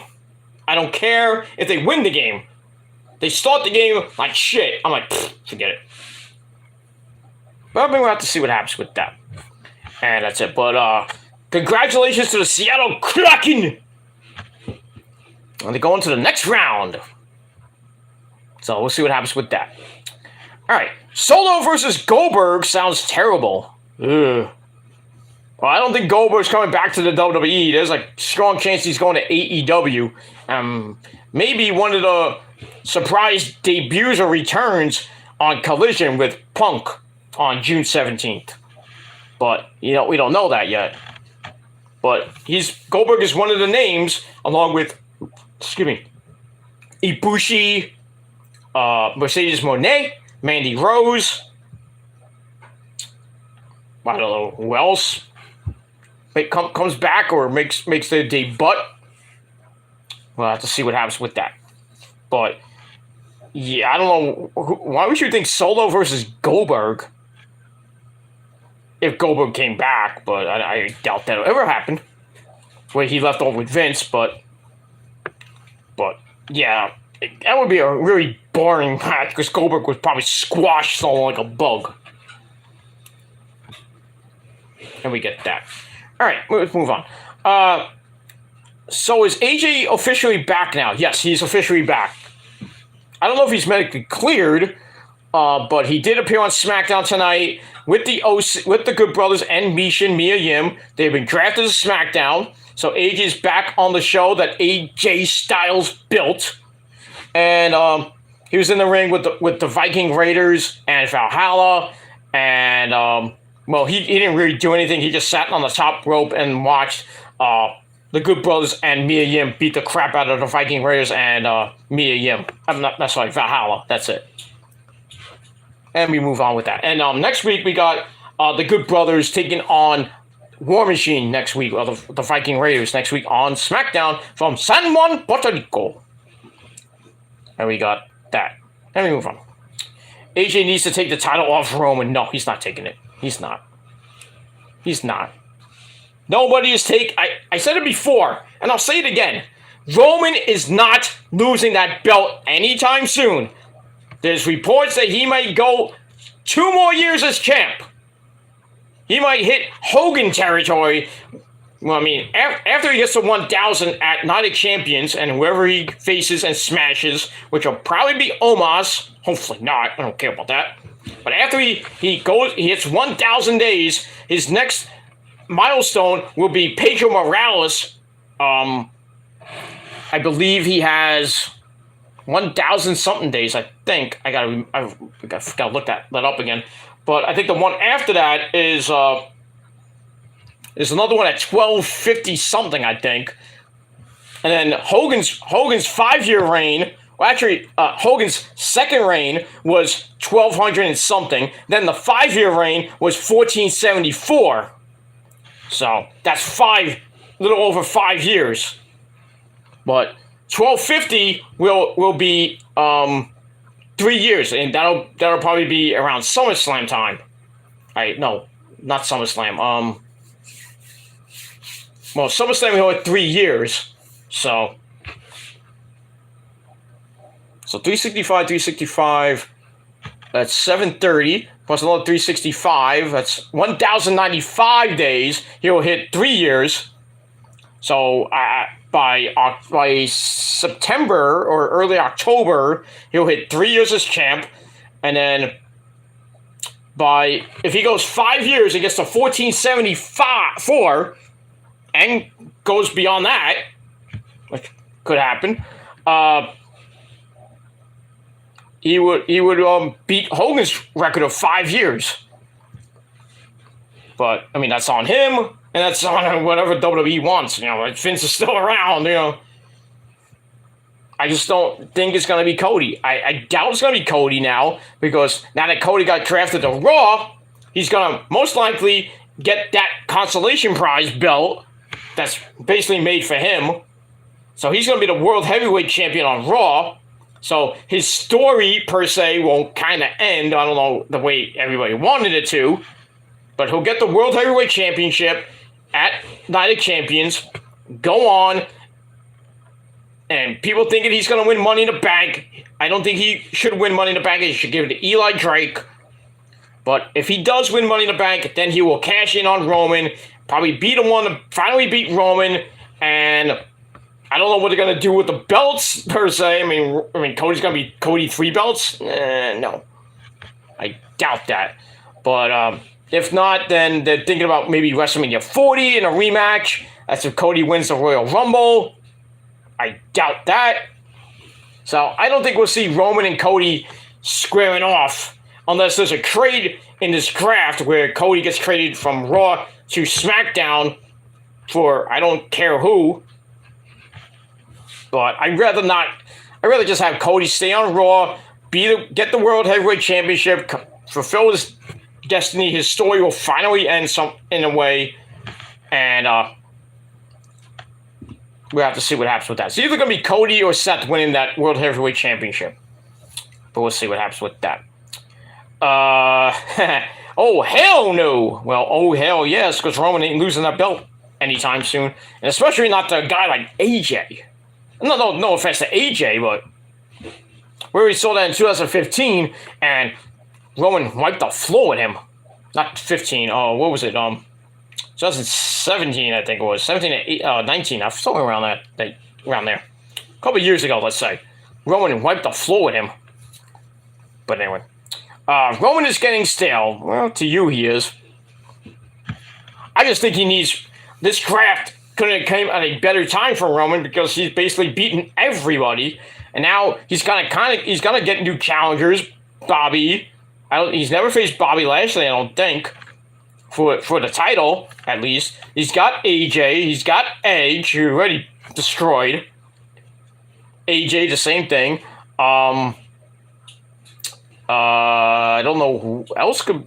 Depends on who they draft on Raw on Monday night. Whoever else comes out from SmackDown, because Roman's going to need a lot of challengers. If they wanted him to go, 3 years beyond. We'll have to see what happens with that and who can face him. But we'll see. I could care less if Cody wins the new world title. He isn't working as a face. He should turn heel. He has to turn heel at this point. Because his face run is getting boring. And every time he comes out, it's the same goddamn promo. What do you want to talk about? How about nothing and shut up? Get to the point. But I think if Cody wins the belt, he should just say, fuck you, fans. That's what I think, but it's just me. But Cody should turn heel. He has to. At this point right now, Cody's doing so, WWE's pushing him down our throats almost every week on Raw and SmackDown with the same fucking boring as fuck promo. I gotta finish the story. No, get to something better. Do something else, Cody. Turn heel. Turn on the fans. Why don't you just say, go against Paul Levesque again? He's like, oh, it's like, Tony Khan was a better promoter than you. Do something like that. Like, Cody just goes off script. I just, badmouths the fans. He badmouths the wrestlers. Be a new side of Cody. Because Cody right now is boring as fuck. I'm sorry. I hope Brock whips his ass. I really do. But anyway, move on. Speaking of Brock. Oh, wait, we got Brock. I thought it was Brock. Bobby versus Roman sounds great. Yeah, I think that would be a banger of a match. Big beefy men slapping meat in that ring. Let's do it at SummerSlam. Do it at SummerSlam. Hey, not even do it at SummerSlam. Do it at Night of Champions. Well, it depends if Bobby wins the United States title on Backlash. Then I would just hold off on that till maybe later in the year. Maybe you do it at the Royal Rumble. Well, wait. We can wait. We can wait for Bobby and Roman. We'll see. Brandy really needs to be Cody's valet. You think? if that, I think that'll be the catalyst for Cody turning heel. You have to bring Brandy in and really kind of like smack Cody around. It's like, stop cutting the same goddamn promo every week, you idiot. Like, kind of do what Brandy did near the end of his AEW run. Remember when he fought Andrade and she just came out and then underneath the hood, and Cody was gonna put Andrade through the table, and Brandy came out in the hood. We didn't know it was her. And then she put the table on fire, and then she took off the hood. It was Brandy, and then we saw it was Brandy. She set the table on fire, and Cody put Andrade through the table, and both of them were set on fire. And then Brandy with that look at the end, if you noticed during that match, she's like, so Brandy was kind of turning heel at that point, and she was always with Cody. So I think they should do that. Pull the trigger and have Brandy come out, during a promo. Maybe after Cody gets beaten down by Brock, Cody's like, I don't know if I can win the title. He's like all sad, and then Brandy comes out and says, "Step out of it, you idiot!" Smacks him around a little bit. Says, "You can do it." And then in turn, she makes Cody. She starts doing things that Cody might not like, but then in turn, Cody was like, I see what you're doing. Cody was like, we'll turn on the fans. Like, you don't need the fans. All you need is me. Something like that. I think it'll be good for Cody, and it'll be good for the World Heavyweight Championship. And then, we'll see what happens with that. But I think, Brandy should come out as Cody's valet and be a heel with him. But we'll see. I remember when Night of Champions was actually a special night on WCW. I was always hyped when it was on. Well, that was Clash at the Champions, not Night of Champions. When WWE took over WCW, they did originally have it as Clash at the Champions. Then they renamed it Night of Champions, which I thought would sound better. But, I love Clash of Champions. They had some great matches on those cards. Sting and Ric Flair on the very first one. So many good ones. There was so many. I don't remember how many clashes there were in WCW's time. I think there were like 20, 30-something Clash of the Champions events. There were good ones. Every one was great until like the later years of WCW. But I always remember the first Clash with Flair and Sting went at it, and then it ended in a fucking draw, which is stupid. I think Sting won that match outright. Without the judges, he would have won that match outright. But it is what it is. Will the Street Profits ever turn heel? Beats the crap out of me. Probably not. They want to break them up. They don't want to break them up. They said it themselves. They don't want to break up. At this point, if they're not going to get the tag team belts again, I would turn them heel. At this point, and just have them like, we're not getting respected. We don't like management. We don't like this and that. And they just turn. Maybe they can go against Generico and they lose, and then in turn after the match, they shake hands, and then out of nowhere, like Montez Ford just like blast Sami Zayn in the head with a chair shot or something like that, or just blast him in the head. And then Dog is like, what the fuck? And then Dog is like, Montez is like, hit him, asshole, hit him! Hit Kevin Steen, beat him up! And then, Angelo Dawkins were like, he starts smiling at us, and then he just obliterates Kevin Steen. And then you turn him heel, and I was like, what the hell? And then, old school real fans like me and you be like, oh, finally, they turned heel, finally. Because they're not gonna break up. I doubt they break up. And if they do, Montez Ford's gonna be the star. We all know that. But it is what it is, and that's pretty much it for that. But yeah, I would turn them heel too. I would turn them heel. Definitely. When? Hopefully soon, but that's up to WWE to do that. So who's in the tournament for the world title? We don't know yet. But I would probably put Cody. Who can I put in? Let's see here. Cody, Seth Rollins, Drew McIntyre, because he got drafted to Raw.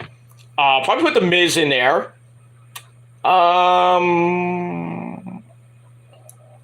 We can't put Walter. I would have put Walter in there, but I don't know.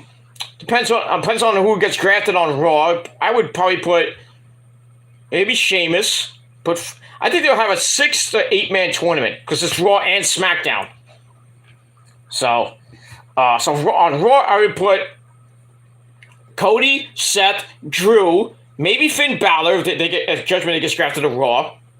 Finn Balor, maybe Matt Riddle because Matt Riddle's on Raw now.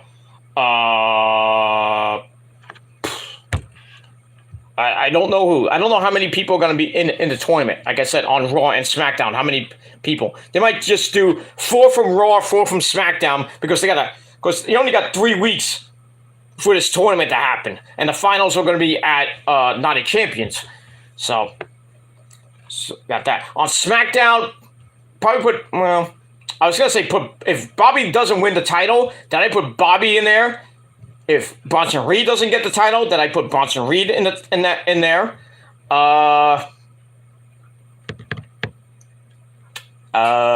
Maybe put Edge in there. Put Edge. AJ. I don't know. I don't know who else can be in it, but I would probably put Cody's most likely gonna win, if not Seth Rollins, but definitely Finn Balor would be in it. Maybe Papa Priest, Damian Priest be in it. I would put Dom in it, just for shits and giggles. I put Dom in it, maybe go to the finals, but I doubt that. You could put Rey Mysterio in there. I think all the former champions should be in it. All former champions should be in it. Like Edge and AJ on SmackDown. Bobby Lashley should be in it. Shinsuke, well, not Shinsuke, wasn't a world champ. I don't know, some people like that. But anyway. Damn, a lot of questions. Almost done. Who would you add to the new LWO faction? Ray isn't working as the leader.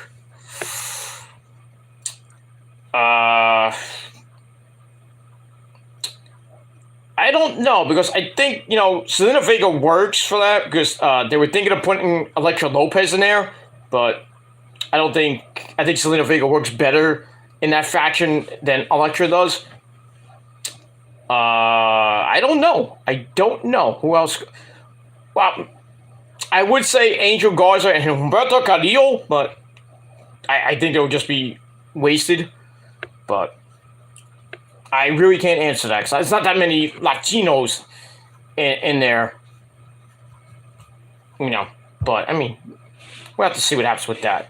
But I would probably put, at this point, Angel Garza and Humberto Carrillo in there. And maybe, I would say Elektra Lopez in there, because she's, Latina and hot.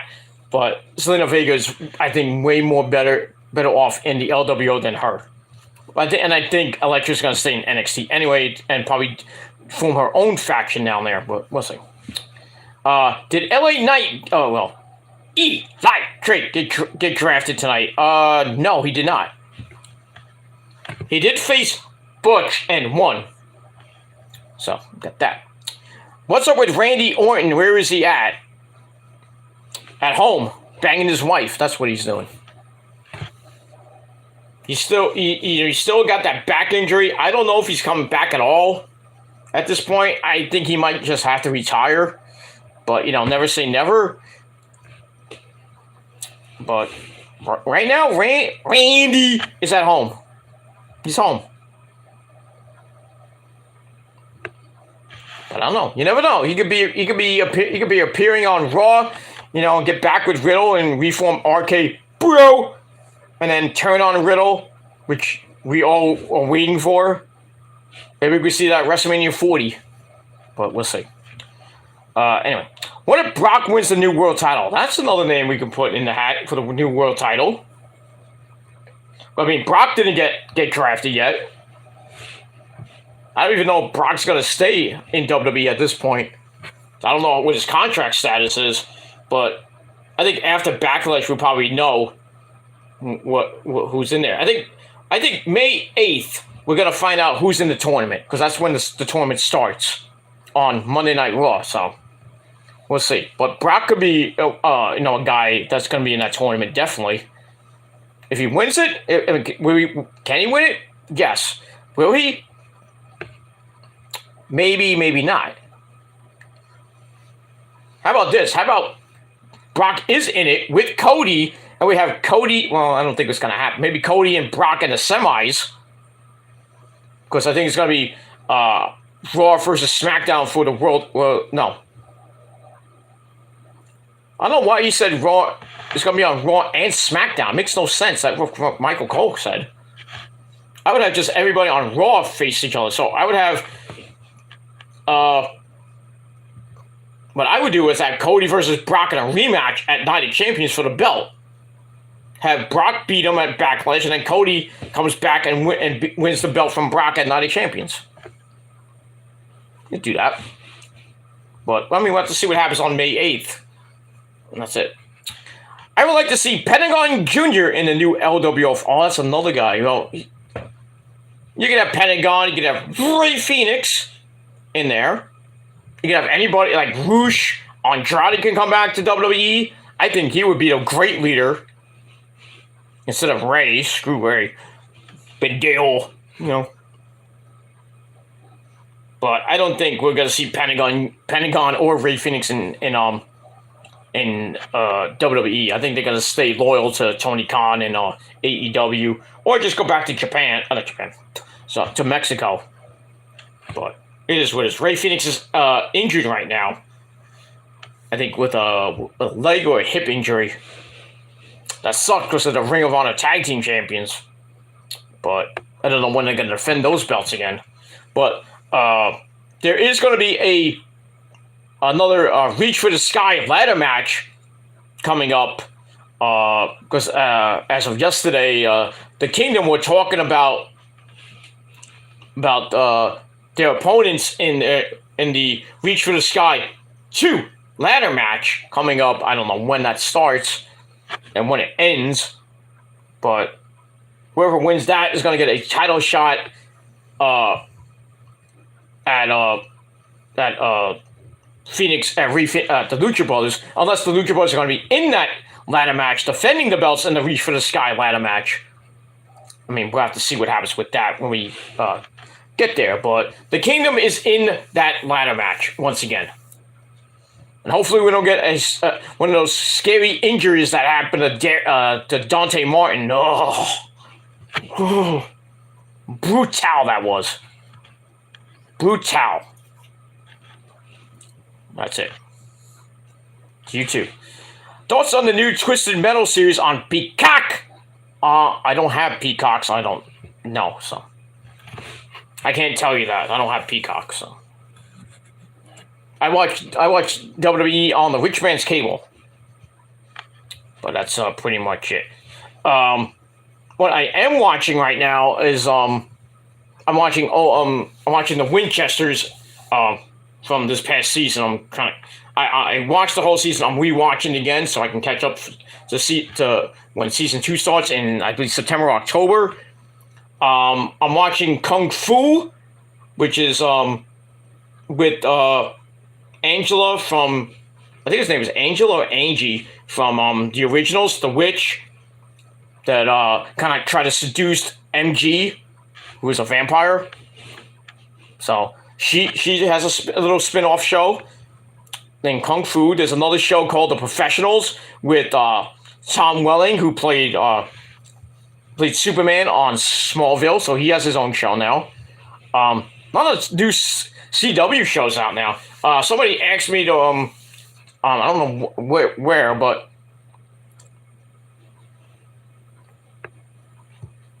somebody asked me to watch Gotham Knights.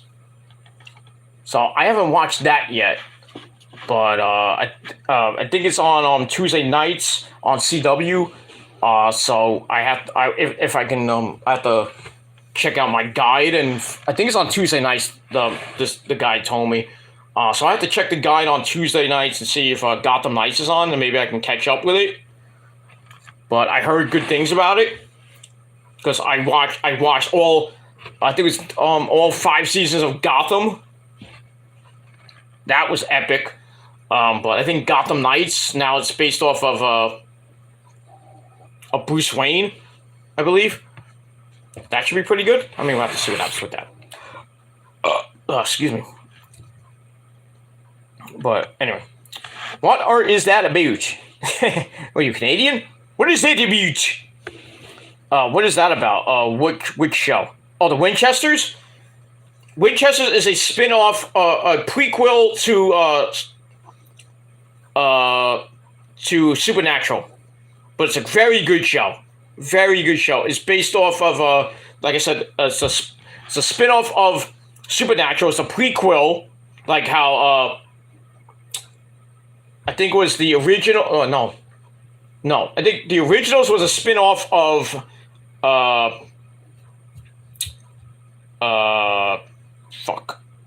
Vampire Diaries. And then the originals was a spin-off of that, which then became Legacies with Hope Michelson in there, which that ended this year, which sucks. They ended that at 4 seasons. Why? There's so much more to do. I mean, I don't want to spoil it for people who didn't watch the end of Legacies, but the final episode, they had a scene where Hope talks to her dad, Klaus. So Klaus is actually in the show, but at the end of the series, why? Yeah, they bring back everybody else in that show except for Elijah and Mars. I think that Marcel was. I don't think was in it. Maybe he was in a cameo. They brought back Rebecca. They brought back Freya. And Freya. They brought back a couple. They brought back Caroline from the Vampire Diaries. That I thought was very nice. But that final scene with Klaus giving his speech to Hope, it made me cry. Oh. But Legacies was great. The originals was great. The Vampire Diaries was epic. Now we don't have another vampire show. Sucks. But I was hoping, everybody that was on the originals and that was on Legacies and is on the Vampire Diaries all got their own shows, like spin-off shows. So we know what the hell they're doing. I mean, it is what it is. But now, we got like I said, we got the Chinese chick from Legacies has her own show called Kung Fu. I don't know what anybody else on those shows are doing right now. I guess you have to check IMDb with those names. Like what Hope Michelson's doing, Danielle, whatever her last name is. And everybody else on that show, you probably have to check IMDb to see what they're doing right now. That's that. But the Winchesters, like I said, is a spin-off of Supernatural. It's very good. Check out the first season. They're replaying it now on the CW11. I don't know what day. But check your local listings, I guess. But very good show. Very good. I'm rewatching the first season. I'm on rewatching the first couple episodes. I'm on episode 3 right now. I'm just gonna be watching that probably tomorrow. So I want to rewatch it, catch up again, and then get ready for season 2 in the fall. Because there will be a season 2. Because they had a great first season. Also, Texas Walker, Texas Ranger with Sam from Supernatural. That's I believe it's going into the 3rd season. So pretty good. Second season was okay. It wasn't great, but anyway. So let's get some good CW shows still around. Lois and Clark again on the new Superman show. I think The Flash. I don't watch The Flash, but, they already had the trailer for the movie out with Michael Keaton as Batman. Love it. Love it. I'm not a big DC guy. I don't like DC movies at all, but I will see The Flash just to see Michael Keaton as Batman. Batman? Batman, you say? Anyway, we got that. How crazy is New York City right now with the Knicks and the Rangers in the playoffs? Well, the Knicks fans are going completely berserk right now. You know, after finishing off the Cavaliers in 5, I think it was was it Thursday night? It was Thursday night. They were going crazy in New York City, and now they're going to face the Miami Heat on Sunday in round 2. I think that should be a pretty good series. We'll have to see what happens with that. As far as the Rangers go, like I said, tomorrow night at the Garden, Game 6. Do or die for the Rangers. Hopefully they can win. Push it to Game 7 on Monday night at the Rock in Newark, New Jersey. We'll have to see. But one team that's not in the playoffs is the Islanders, because they got beat tonight by Carolina in overtime 2-1. So Carolina moves on to the second round. That's that. Mets stunk tonight. Well, it's 4 o'clock in the morning. The Mets stunk. They lost 4-0 in a rain-filled game. They ended in after 5 innings. So the Mets are now 3 games back on the Braves. Doubt they're playing tomorrow. Doubt they're playing Sunday. They're probably playing a doubleheader on Monday. So Mets stink. The Yankees stink even more because they got destroyed by Jacob deGrom and Texas. Even though Jacob deGrom held them hitless for 3 2/3 innings, and then he came out because of injury. But he had a 5-0 lead after that, and that's that. I don't think the Yankees came back to win that game. And I don't care. But what I do care about is Aaron Judge is on the injury list. Told you those steroids would come back to haunt you. So Aaron Judge is on the injury list with a hip injury, even though not really on the injury list per se yet. But he's taking some time off, taking a couple games off to rest. So that's a little bit of concern for you Yankee fans. But, I mean, we'll have to see what happens with that. That's it. I would like to go to Madison Square Garden once in my life. Is it really that iconic? Yes. Yes.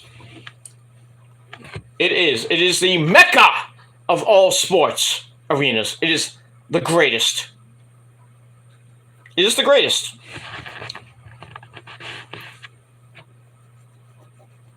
I've been there many, many, many times back in my day. You know, for the circus, for Ringling Brothers Circus, for wrestling events. I mean, the first time I went to Madison Square Garden, before it had all the renovations from then till now. First time I was in MSG was for WrestleMania 1.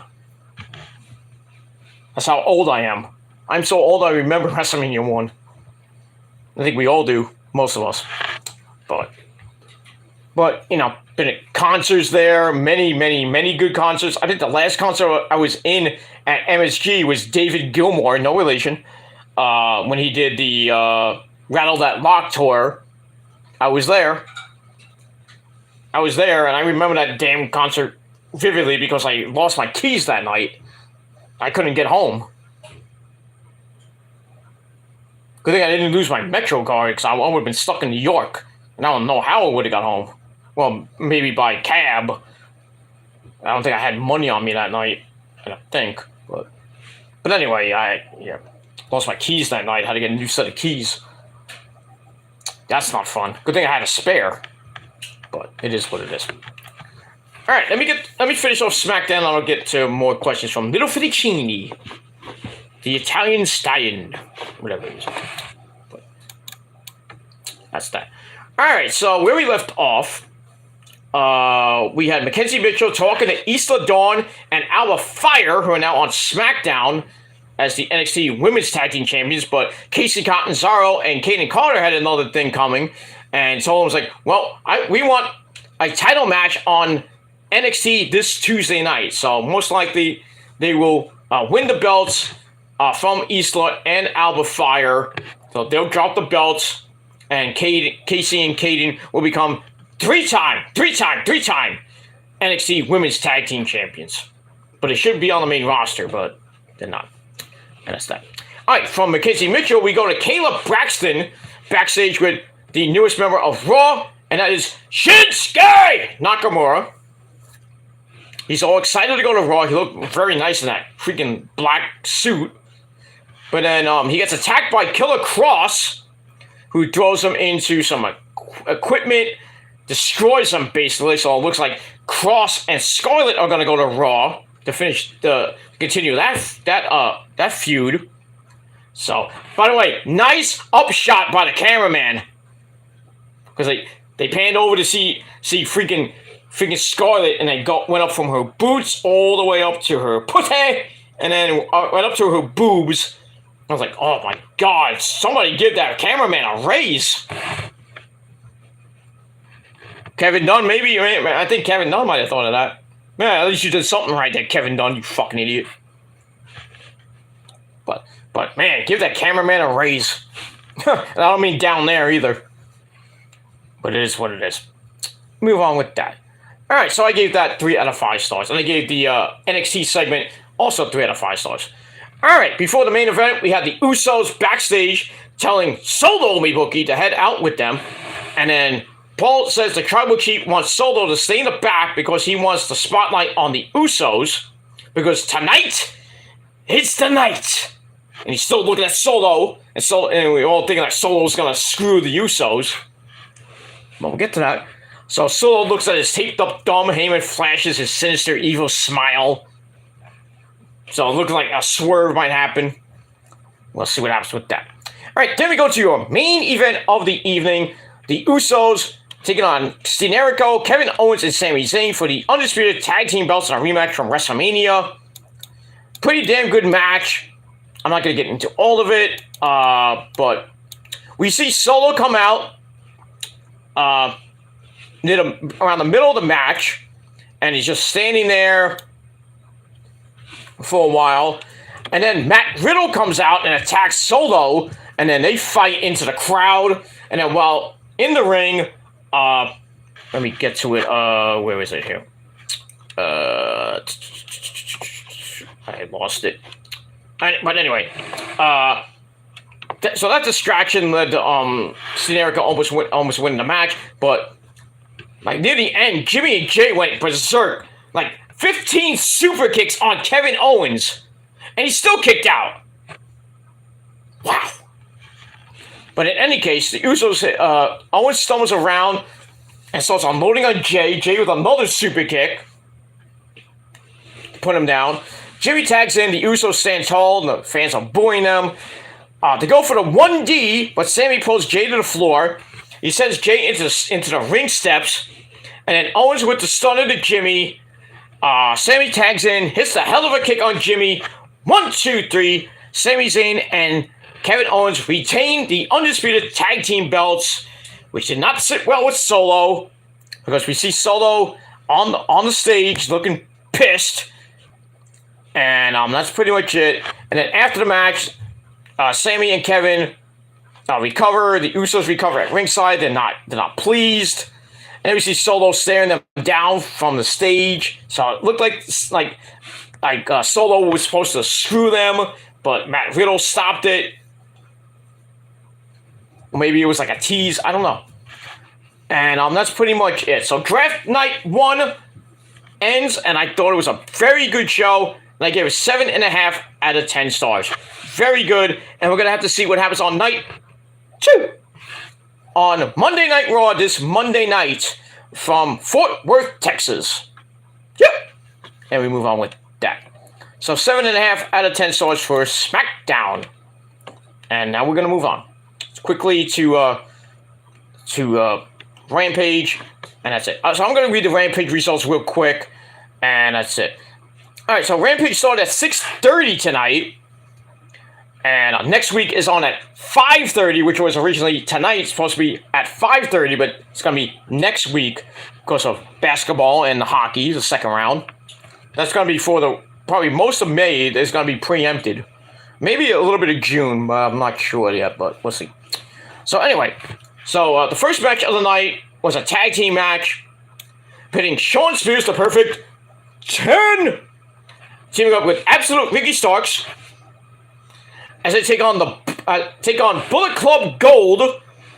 Just shoot me for the love of God.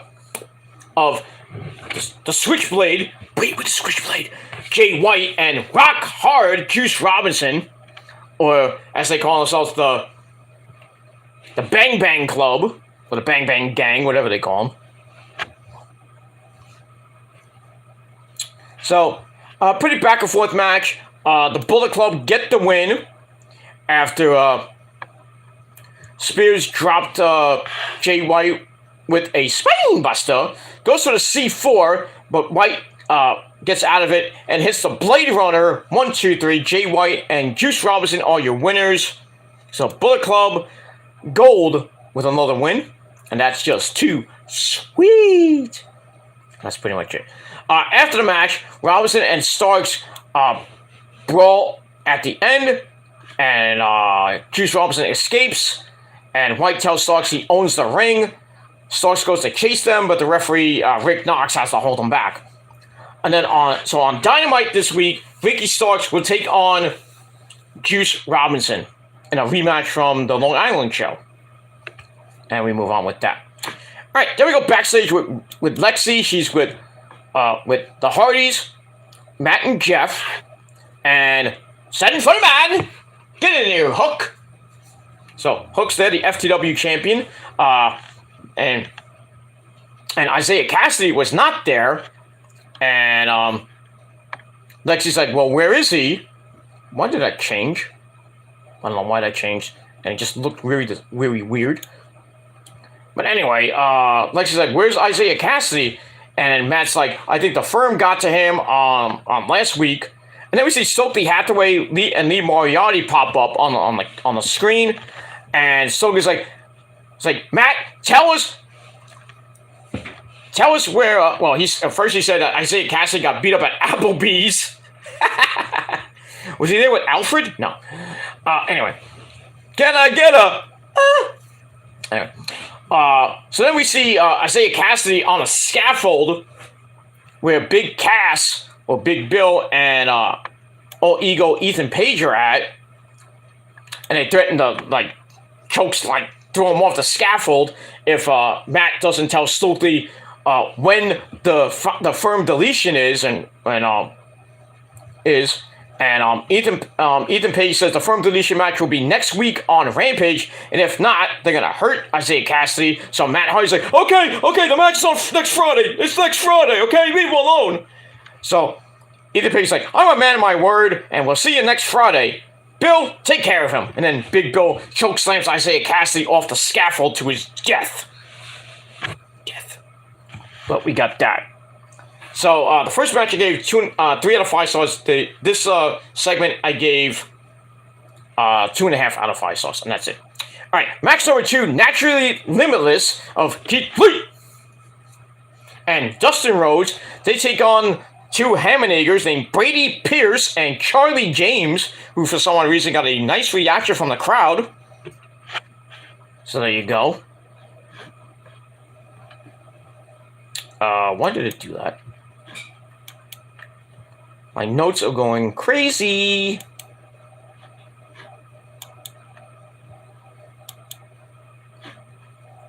Why is this doing to me now? Ah, there we go. Okay, they came back. Yay! So where were we? Alright, so Naturally Limitless, Keith Lee and Dustin Rhodes take on Brady Pierce and Charlie James, and they won in about 2 minutes. Keith Lee hits Charlie James with a spirit bomb. And that's pretty much it. So I gave the match 2.5 out of 5 stars. After the match, Mogul Embassy, who is a Swerve's group, Swerve Stricken and the Embassy of the 6-man tag team champions, Brian Cage, Toa Leone, and Quan. I know that Quan. And my good friend Prince Nana, Prince Nana is the real Prince of the Prophecy. So they come out. And they just have a stare down with Keith Lee and Dustin Rhodes. And that's pretty much it. Let me move on with that. Alright, then we go to the back with Lexi Nair once again. She tries to interview Sammy Guevara. Spanish God, Sammy Guevara. But then, his wife, his bitch, Ty Mello interrupts. Says, Lexi, get out of here. Real people talking. Get out of here. So she talks to her husband. and says that MJF is not your friend, Sammy. And Sammy's like, what do you mean? So she asks Sammy what he's doing with MJF, as his biggest dream is to be the World Heavyweight Champion. But it's like, you're going to give that all up just to lie down for this schmuck at Double or Nothing? And then Sammy tries to talk to Ty, and Ty's like, no, you listen to me! You listen to me for a change, not MJF! And then Ty leaves, and Sammy's like, And then he goes on Twitter and says, MJF is my friend, right? Right? So I tweeted, and I said, Sammy, for once in your life, listen to your woman. Guys, always listen to the woman. Whatever the woman says, always listen to the woman. And you just go, yes, dear. Yes, dear. Yes, dear. Yes.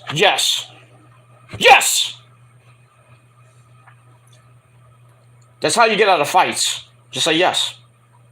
Did you cheat on me? Yes. I mean, no. That's the one thing you say no to. When you don't, if you get accused for cheating, you say no. That's how you get out of fights too. Just say no. Just say no when you get accused of, cheating on the woman. But anything else, you say yes. Within reason, of course. You want to have sex? Yes! You on your period? Hope not. That's disgusting. That's disgusting. I don't know why any a man would want to bang his girlfriend that's on her period. That's nasty. Blech. But I got towels. Now that's gonna work. That could cause us a bigger mess. Not that I've done it, but I mean, one girl asked me if I wanted to bang her when she's on her period. I'm like, no. I think that's nasty. No, you can fuck me in the ass. I'm like, come on, shut up, all right? I'll wait 5 days. But I want to see you in 5 days. I'm like, well, that's too bad for you. You had your chance to blow me. I'm just being funny. But anyway, so yeah, Sammy Guevara, you better listen to your woman. Just saying. So Sammy and Max will team up against Darby Allin and Jungle Man Jack Perry in that Four Pillars tag team match on Wednesday night. If Darby and Jungle Man Jack win, they will be put in the world title match at Double or Nothing, making it a fatal 4-way, which we all knew was going to happen anyway. And that's pretty much it. And we move on. Alright, then we go to the death slot with the women. We have Anna Jay with her flat ass and bad attitude.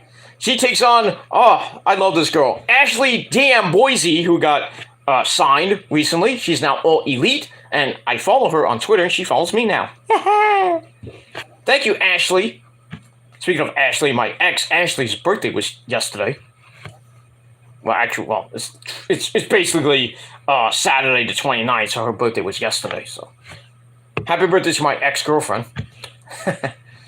But she's happy. I'm happy for her. But anyway, I'm better off with Rosa right now than I was with her. But we had good times. Anyway, so it's a pretty good match. Anna Jay wins the match with the Queen Slayer, and Ashley tapped out. And that's that. So I gave the match. I gave most of the show was pretty decent. I gave it 6 out of 10 stars. But this match I gave 2.25 out of 5 stars. After the match, the lights go out. Sabu comes out. No, he didn't come out. Julia Hart, otherwise known as Maria Brink 2.0. She stands behind Anna. They go at it, and then she smashes her head on the ground. They continue on the floor. Anna Jay wins that exchange on the floor. Sends Julia into the ring post head first, and then she wraps her wraps her back around the ring post. Ow! And it felt like. And then the referees break it up, and then we see Julia Hart just like standing there, and she's not even hurt. I'm like, did she just no sell that? What the fuck? If that was me, I'm like, ah, fuck you. I'm gonna get you, bitch. What the fuck, Julia? What the fuck? You just no-sold that?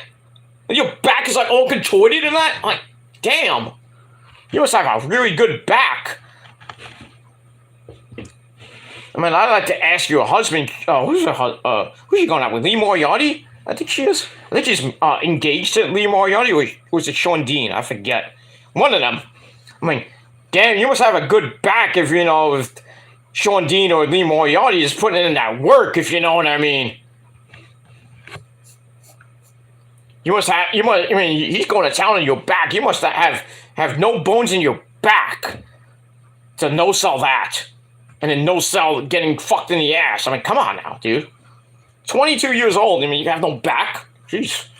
I have no back and I'm 46.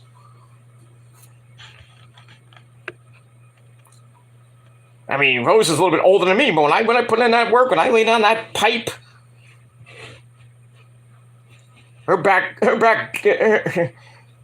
she can't walk for a while. I'll tell you that much, because I go to town.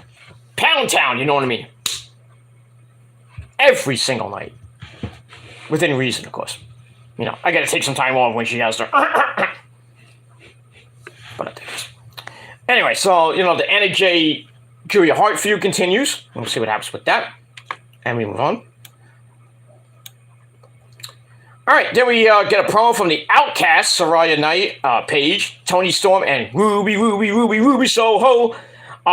They target Britt Baker and the AEW Women's Champion Jamie Hayter. They all have a picture of Britt and her black eye on. I thought that was funny. Saraya reveals that she's going to take on Willow Nightingale on Rampage next week. Well, okay. There you go. Willow Nightingale is also going to be taking on Mercedes Moné at Resurgence for New Japan Strong for the first ever New Japan Strong Women's Championship. So, guess who probably wins that one? Well, we'll see, because I don't know. I don't think Mercedes is going to win because she has only one more date left on Bushi Road, on her contract with Bushi Road. So, there is a chance, depending when that last match is, that we may see Mercedes Moné on Collision on June 17th. We'll see. Or if we don't see her on June 17th, we might see her at Forbidden Door on, when is that? June 25th, I believe, in Toronto. And we'll see what happens with that. All right, so I give that 2.25 out of 5 stars. All right, then we go to the Acclaimed and Daddy Ass, Billy Gunn. Don't forget, ladies, Sesame, Mommy Ass. The best part of waking up is scissoring in your cup. No, in your bed.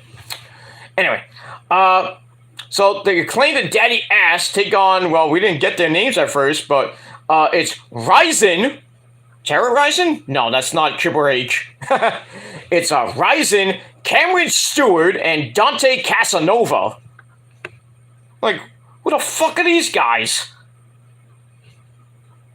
Really, who the fuck are these guys? It's 3 Hammonagers from the local Florida indie circuit, I guess. Maybe those guys were NXT rejects. Their performance center enhancement talent that didn't get used. So they're like, oh, we're gonna throw you to Tony Khan. It'll give you $500 to just get beat in like a minute. And that's how long it lasted, because they come out, they do their rap.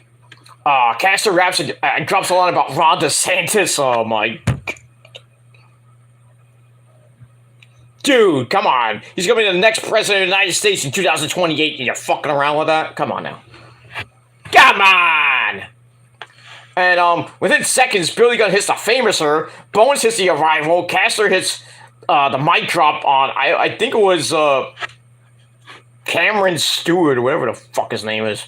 Yeah, Cameron Stewart. I could care less. This match was a waste. And I gave it 2.25 out of 5 stars, and that's it. Alright, then the broadcast team runs through a matches that's announced for next on Wednesday. We found out Kenny by God Omega is gonna face Jon Moxley in a cage on May 10th in Detroit, Michigan, at the Joe Louis Arena. That's going to be fucking epic. I can tell you, Moxley's going to bleed in the first 2 minutes. We got that. But next week, this Wednesday, we got the Elite cutting a promo before their match. For Kenny's match, I should say. We got Orange Cassidy, Bandito, Adam Cole, baby, and the debut of Roderick Strong as they take on the Jericho Appreciation Society. 2.0, I think Jericho and Danny Garcia. I forgot what else we got on that show. I wrote it down and I'm not going to go look. But also, probably the big things that are going to happen on that show. And then on Rampage, we got Saraya Knight taking on Willow Nightingale. So there you go. And don't forget, Rampage next week at 5:30. Barring a time change with the NHL playoffs. So we got that. Very well. All right, then we go to your main event of Rampage. We had Black Machismo. Ooh, yeah! Did it! Along with his group of Jeff Jarrett, J-E-F, J-A-R-E-T-T. That's Jeff Jarrett.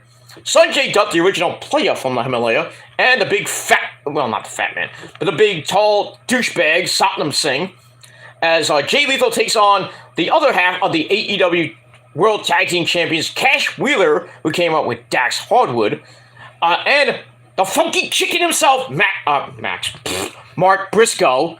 Reach for the sky, boy, as we always, when Mark Briscoe comes out, we have to pay tribute to his brother, the man himself, Jay Briscoe. Can't forget Jay, man. Can't not forget Jay.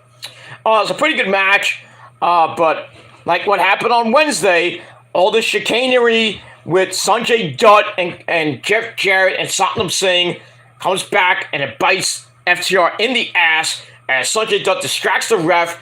Mark Briscoe gets in his face on the apron. Lethal shoves Wheeler into Mark Briscoe, knocks him off the apron into the guardrail, and then Jay Lethal hits Lethal Injection on Cash Wheeler. 1, 2, 3. Jay Lethal wins the match like he did on Wednesday against Dax Harwood.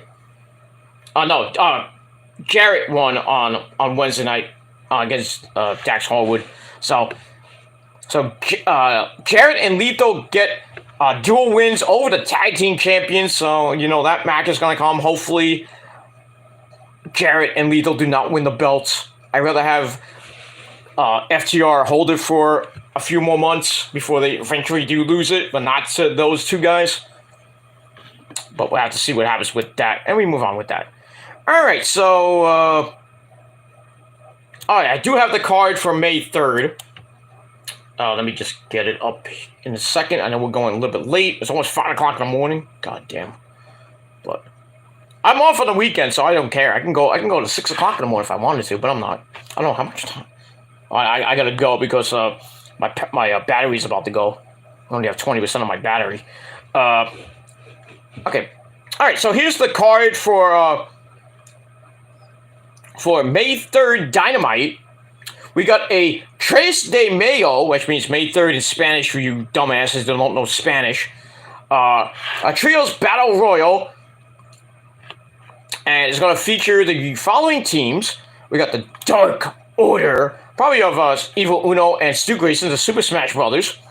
The Acclaimed and Billy Gunn. Okay, that's going to... Well... Okay, the Dark Order is probably going to be... I don't know who the Dark Order could be. Could be probably Stu Grayson and the Beaver Boys, Johnny Hungy and Alex Reynolds, or maybe Evil Uno's in that somewhere in there. We got that. The Acclaimed and Billy Gunn, the Lucha Brothers and El Hijo de Vikingo. Interesting. The Butcher, the Blade, and Kip Sabian. Powerhouse Will Hobbs, QT Marshall Knott, and Aaron Solo of QTV. Ooh, we're gonna see Harley Cameron.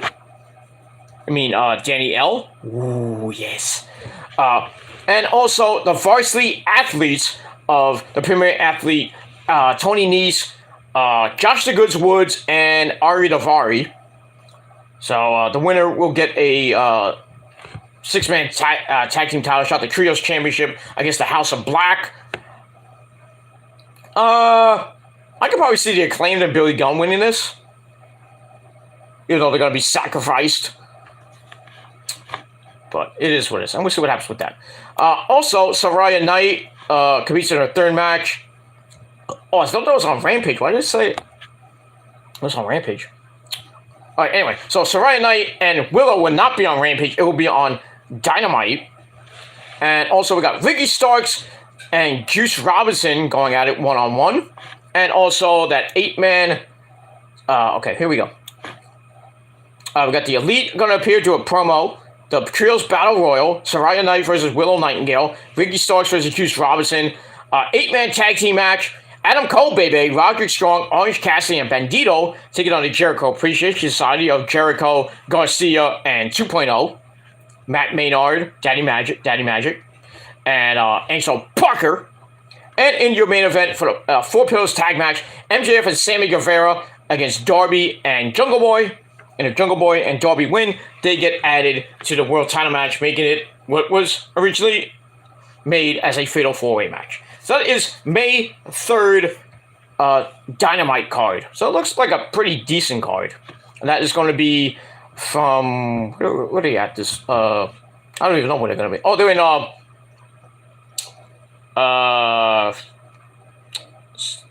there's someone in Florida. I forget where it was. I think it's not in Fort Lauderdale, I think. Not Miami. Somewhere in Florida. Let's put it that way. I think it's Fort Lauderdale. I don't even know. Whatever. I don't care. It's late. I'm going to bed soon. All right, so that's that. All right, so Dynamite gets 6 out of 10 stars. All right, let's finish off with Fettuccine. And you got a couple of questions. I want to finish this off before I go to bed. Okay, we talked about MSG. Yeah, go to MSG. It's great.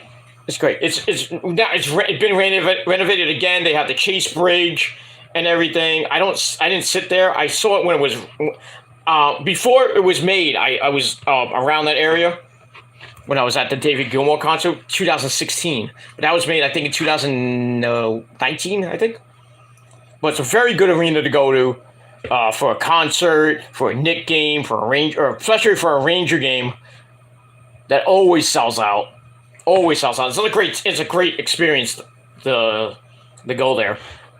In any case, yeah.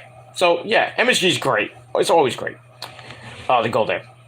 But I would go there for a Ranger game and a concert, and maybe a wrestling event if you get to see WWE live at the Garden. Always nice to see. I haven't been to one of those in a while. I don't go to WWE live events. And I don't care about them. But the last time I went to a WWE house show was way back in the, 90, I don't remember what year it was, 90-something. It was the same night as Halloween Havoc. Sorry, we stepped off for a minute. We were back. The main event was, I think it was Stone Cold Steve Austin versus Kane in a cage. And, no, was it Kane? I think it was Kane in a cage. And then Mr. McMahon, Vince, comes out. Remember when Vince was in a wheelchair after Kane and The Undertaker smashed his ankle to bits? Well, in any case, Stone Cold was facing, I think, Kane in a cage. And then Mr. McMahon came out in the wheelchair. And then he got out of the wheelchair and started climbing the cage. I'm like, oh, yeah, his ankle ain't hurt. Right? And then I think The Undertaker came out. And then I think they had a brawl with Austin in the cage, and I think Austin kind of got out of the cage, and I think he won the match. But that was a good experience. I went with a lot of my college friends back in the day, and then it was as an afternoon show, and then we left MSG and we went back to my neck. Well, not my neck of the woods per se, but I went to my friend's house to watch Halloween Havoc. So we saw WWE and WCW the same damn day. Crazy. But that's that. But, yeah. But MSG is good for Raw, SmackDown. If you want to go. I think the next one is, what is the next? I think it's June. That, I think it's going to be Raw. It's going to be at the Garden. So if you want to go do that, go do that. If it's not sold out. But it is what it is. Anyway, okay, let's move on. Who has the best slice of pizza in New York City? Oh boy. I don't. I would say Sparrows, but I mean you can get that anywhere. There's a lot of places in New York City you can get a good slice. The one I go to is usually around the Times Square area. I don't know the name of it, but I mean go around 42nd Street. There's some good pizza shops there. But if you're in Brooklyn, you go to Spumoni Gardens, which is heaven. They have the best squares in Brooklyn. It is amazing how it tastes. Like Mama just made it. It's great. Spumoni Gardens in Brooklyn, New York, around the Coney Island area. I haven't had that in a while. I'm hungry for that. Not now, but you know, just saying. But that's the best pizza in Brooklyn, by the way. Best in New York City. Pick and choose which one. I don't have a preference though. Anyway, is bacon, egg, and cheese really that good? I feel like New Yorkers kind of overhype it. I don't eat bacon, egg, and cheese. Rosa does, but I don't eat it. I don't like cheese on my bacon and egg sandwiches. Sometimes when I go to the bagel store, I ask for a bacon and egg sandwich, and they put fucking cheese on it like idiots that they are. And I have to eat it. It doesn't really taste that good. I'm a bacon and egg kind of guy. It's like, you know, it's like you want to have a good sandwich. It's like you want to have good pussy, you know, because sometimes you don't have good pussy sometimes, but you know. But I like my bacon and egg like I like my pussy. Good. But I digress. Now I'm gonna. Yeah. I'm wired tonight. Now I gotta go to bed. It's just 5 o'clock in the morning. I'm tired. But I love you guys for staying up with me. But I like it. Where are we?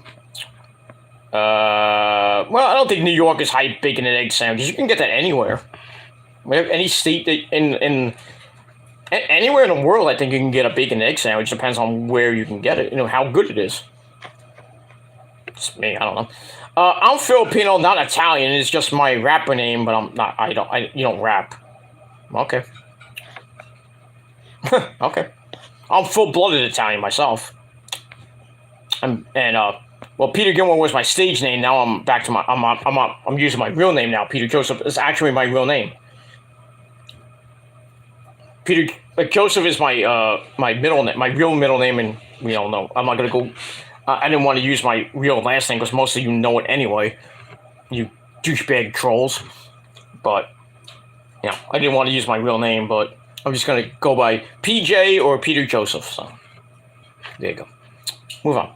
But that's nice. You're Filipino and you rap. But how could you have a rapper name but you don't rap? That kind of boggles my mind. Go figure that one out. Okay. I would like to see Cross versus Brock Lesnar. Well, Brock will destroy him. Brock's gonna destroy him. Okay. Is MJF working for you as champion?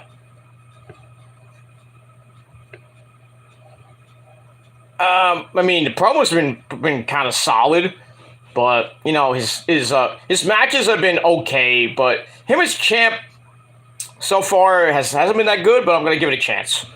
So right now, I can't say he's a bad champion, but his reign has kind of been right now. But you know, we have to see. That's what that. Are you gonna play the new AEW video game? If it's for the PS4, yes. Because I don't have a PS5 yet. I'm cheap. I'm probably the only probably one of the many people in this so-called community that doesn't have a PS5. Unless somebody wants to donate me one, that's fine. As long as it works. I don't want to get one and it doesn't work. But you know, I mean, I make a lot of I make a lot of money, but you know, I gotta pay bills and you know, I gotta pay my house and everything. I don't have enough money that I can even save for a PS5 right now because you can't even find a PS5 in the store right now. And if you go to Best Buy, you can barely get one. GameStop is basically extinct now. You really can't get any from Amazon. And eBay, they sell for like $1,200 at most. You know how like they sabotage you. So I mean, you have to be really lucky to get a PS5. And by the time I even want to get a PS5, I bet you the PS6 will come out. Which you know that's going to come out in the next 2 to 3 years. But if I could get a PS5, I would love to get it so I can play Final Fantasy 16, Resident Evil 4 Remake. I wish that was on PS4. You can't even play. I mean, you can play the demo, which is basically the first part of the game, which is stupid. I mean, it's good, but I'd rather play the whole entire game. But you have to pay $60 for that shit. 60, $80 just to play the entire game, download it on the PlayStation Network or PlayStation Store. But, you know, that's what I would get the PS5 for is probably 2K20. I don't know where we play 2K games anymore. I'd probably get the AEW game. I would get the new Spider-Man game is supposed to come out soon, I think. Resident Evil 4 Remake, definitely get that. I think God of War is there's another God of War. The new God of War. They are remaking Resident Evil 5, which I thought is great. I can't wait to see that. Resident Evil 5 remake's coming out. I think like another year or two. Resident Evil Code Veronica X is being remade. So there's going to be a lot of Resident Evils coming out. So I don't know if they're going to make Resident Evil 9 anytime soon. They really should remake Resident Evil 6 and make it actually good. Don't get me started with Resident Evil 6. This is fucking horrible. The plot it makes no fucking sense. And why does it have to be split up into everybody from Resident Evil 0 up to Resident Evil 5 are in that game? And yeah, you can play as Sherry. You can play as other people in the game that are not even in the game, but pisses me off. That game pisses me off. More so than Resident Evil Operation Raccoon City. Those two games kind of piss me off. I mean, I have Revelations 1 and 2, which are okay-ish, but not great. But I played all the Resident Evil games, and my favorite one in the original series before the remakes is Resident Evil 2, Resident Evil 3, Resident Evil 4, and Resident Evil, well, in the new series, Resident Evil 7 and 8. I love Village. Village is amazingly good. And then the remakes, I like 2. 3 is okay, not great. But Resident Evil 4 Remake is like the best game ever. Of right now, not the modern era. We call it the modern era. Because the best game of all time is Final Fantasy 7. You know why. And that's pretty much it. But as far as the AEW video game, if it's on the PS4, I will definitely get it. If either I'll download it or I'll buy it in the store or from Amazon, or maybe I'll just rent it because I have GameFly too. So anyway, what does your shirt say? Oh, Sami Callihan, Death Machine, Callihan Death Machine. I got this from Sammy at an indie show when he was in Brooklyn. When he turned heel on the fans that night. Oh, I actually had that match on my Peter Joseph channel. Just go to my channel and look up Sami Callihan versus Magma in Fighting Spirit Wrestling back in 2016. Epic commentary, by the way. Epic commentary. And actually, my mentor, Joel Maximo, used my commentary for that match when he put it up on his channel. At the end, when Sammy turned on Magma and joined a group called Snot. Yeah, there's a group called Snot. But they're a good group, though. I still know the guys from that group, too. So, my commentary was, Sammy just turned on... What's my line? Sammy just joined Snot! And Joel Maximo used that in the Fighting Spirit Wrestling video. When they had their commentary, which sucked, by the way. And Joel really should have hired me right then and there. I had it for a brief second, but then the company folded. It kind of pissed me off. But it is what it is. But I still did a lot of good commentary for Joel. I did, every time I was there, I did a couple of matches here and there.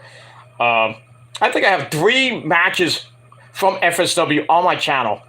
So, and I have one from another indie promotion here in New York. I did 1 match, but I put it on private.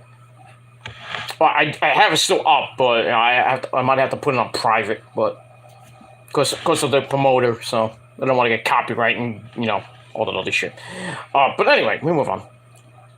But yeah, definitely gonna get the AEW video game if it's on the PS4 when it comes out. What's my shirt say? Sammy Callahan. Got it at an indie show for $20, and I got a picture with him too. That was free, by the way, because I'm a very important Peter, Mr. VIP. Just remember that. Go to sleep. I'm out. See you next time. Yeah, I'm about to go to sleep too. It's 5 o'clock in the morning.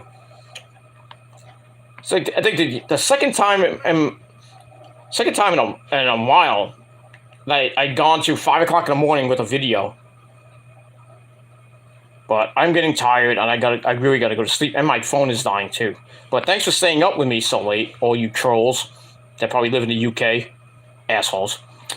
But anyway, I got my followers. It is what it is. But I'll see you next time I do a video, which probably I don't know when I'm gonna do another video at this point, because I might take the weekend off. So if I don't see you on tomorrow or Sunday, definitely will be Monday for Raw.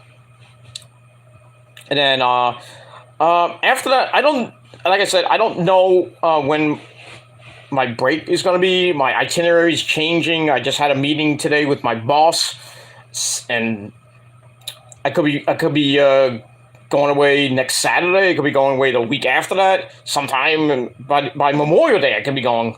So my break is coming, but I just don't know when. I hate when it gets pushed back, and I yelled at my boss for it. I was like, why do you keep changing it? Can I just go? He's like, oh, it's not my fault. It's the band's fault. I'm like, well, then I have to yell at the band. Like, stop it! I want to do the video shoot. Come on already. I gotta do engineering. I gotta do the camera work. I gotta do a lot of stuff. And I'm getting paid very nicely for it. But it is what it is. We'll see what happens. But I am taking my break pretty damn soon for a month. Because I gotta do that, and I gotta take my actual vacation. But it is what it is. Alright, last comment of the night, and we're actually gonna really go to bed. Last one, what is your favorite Italian dish? That's pretty easy, chicken parmesan. You're asking that question to me? Come on. That's well, basically everybody's favorite Italian dish besides pizza is chicken parmesan. But it is what it is. Alright, that's it. I'm going to bed. Thank you all for watching. Thank you to little Fettuccine68. And, who else came in? Damn, I gotta go all the way back. You know it from Issa's chat. Thank you, you know it for coming in. And, anybody else who watched, thank you very much for staying up on this very late, Friday night, early Saturday morning. Thank you all for watching. Go to sleep, motherfuckers! Because that's what I'm gonna do right now. I'm not going to get up till like 1 o'clock in the afternoon tomorrow. I'm going to go to sleep for a very long time. I might not even wake up tomorrow. But it is what it is. But thank you all for watching. Great craft night 1 for Smackdown. And I gave that show 7.5 out of 10 stars. If you didn't see see the draft, and who was in the draft, and you didn't hear that from early in the show, then watch it on the replay. And that's pretty much it. In any case, 7.5 out of 10 stars for Smackdown, and Rampage, 6 out of 10 stars, and that's pretty much it. Alright, thanks for watching, everybody. I'm Peter Joseph signing off. I'm going to sleep. I think you should too. And if not, well, unless you live in the West Coast, then, it's like 2 o'clock in the morning in the West Coast, so maybe you should all go to sleep now. I'm going to go to sleep. Thank you all for watching. I'm signing off. Peace out. Rock on and rock hard with your motherfucking cuckoot. And if you're not down with that, well, you can go to hell, blow me, go fuck yourselves, and kiss my rosy red ass, mahoney. Because if you're not down with all that, I'm sorry. I got 3 words for you. Fuck you, man. That's it. Have a great weekend, everybody. Be safe. Stay warm. Stay dry. Stay cool. Stay sexy. Especially you ladies. And that's all I gotta say about that. Good night, everybody. Have a great weekend. And I'm out. Peace.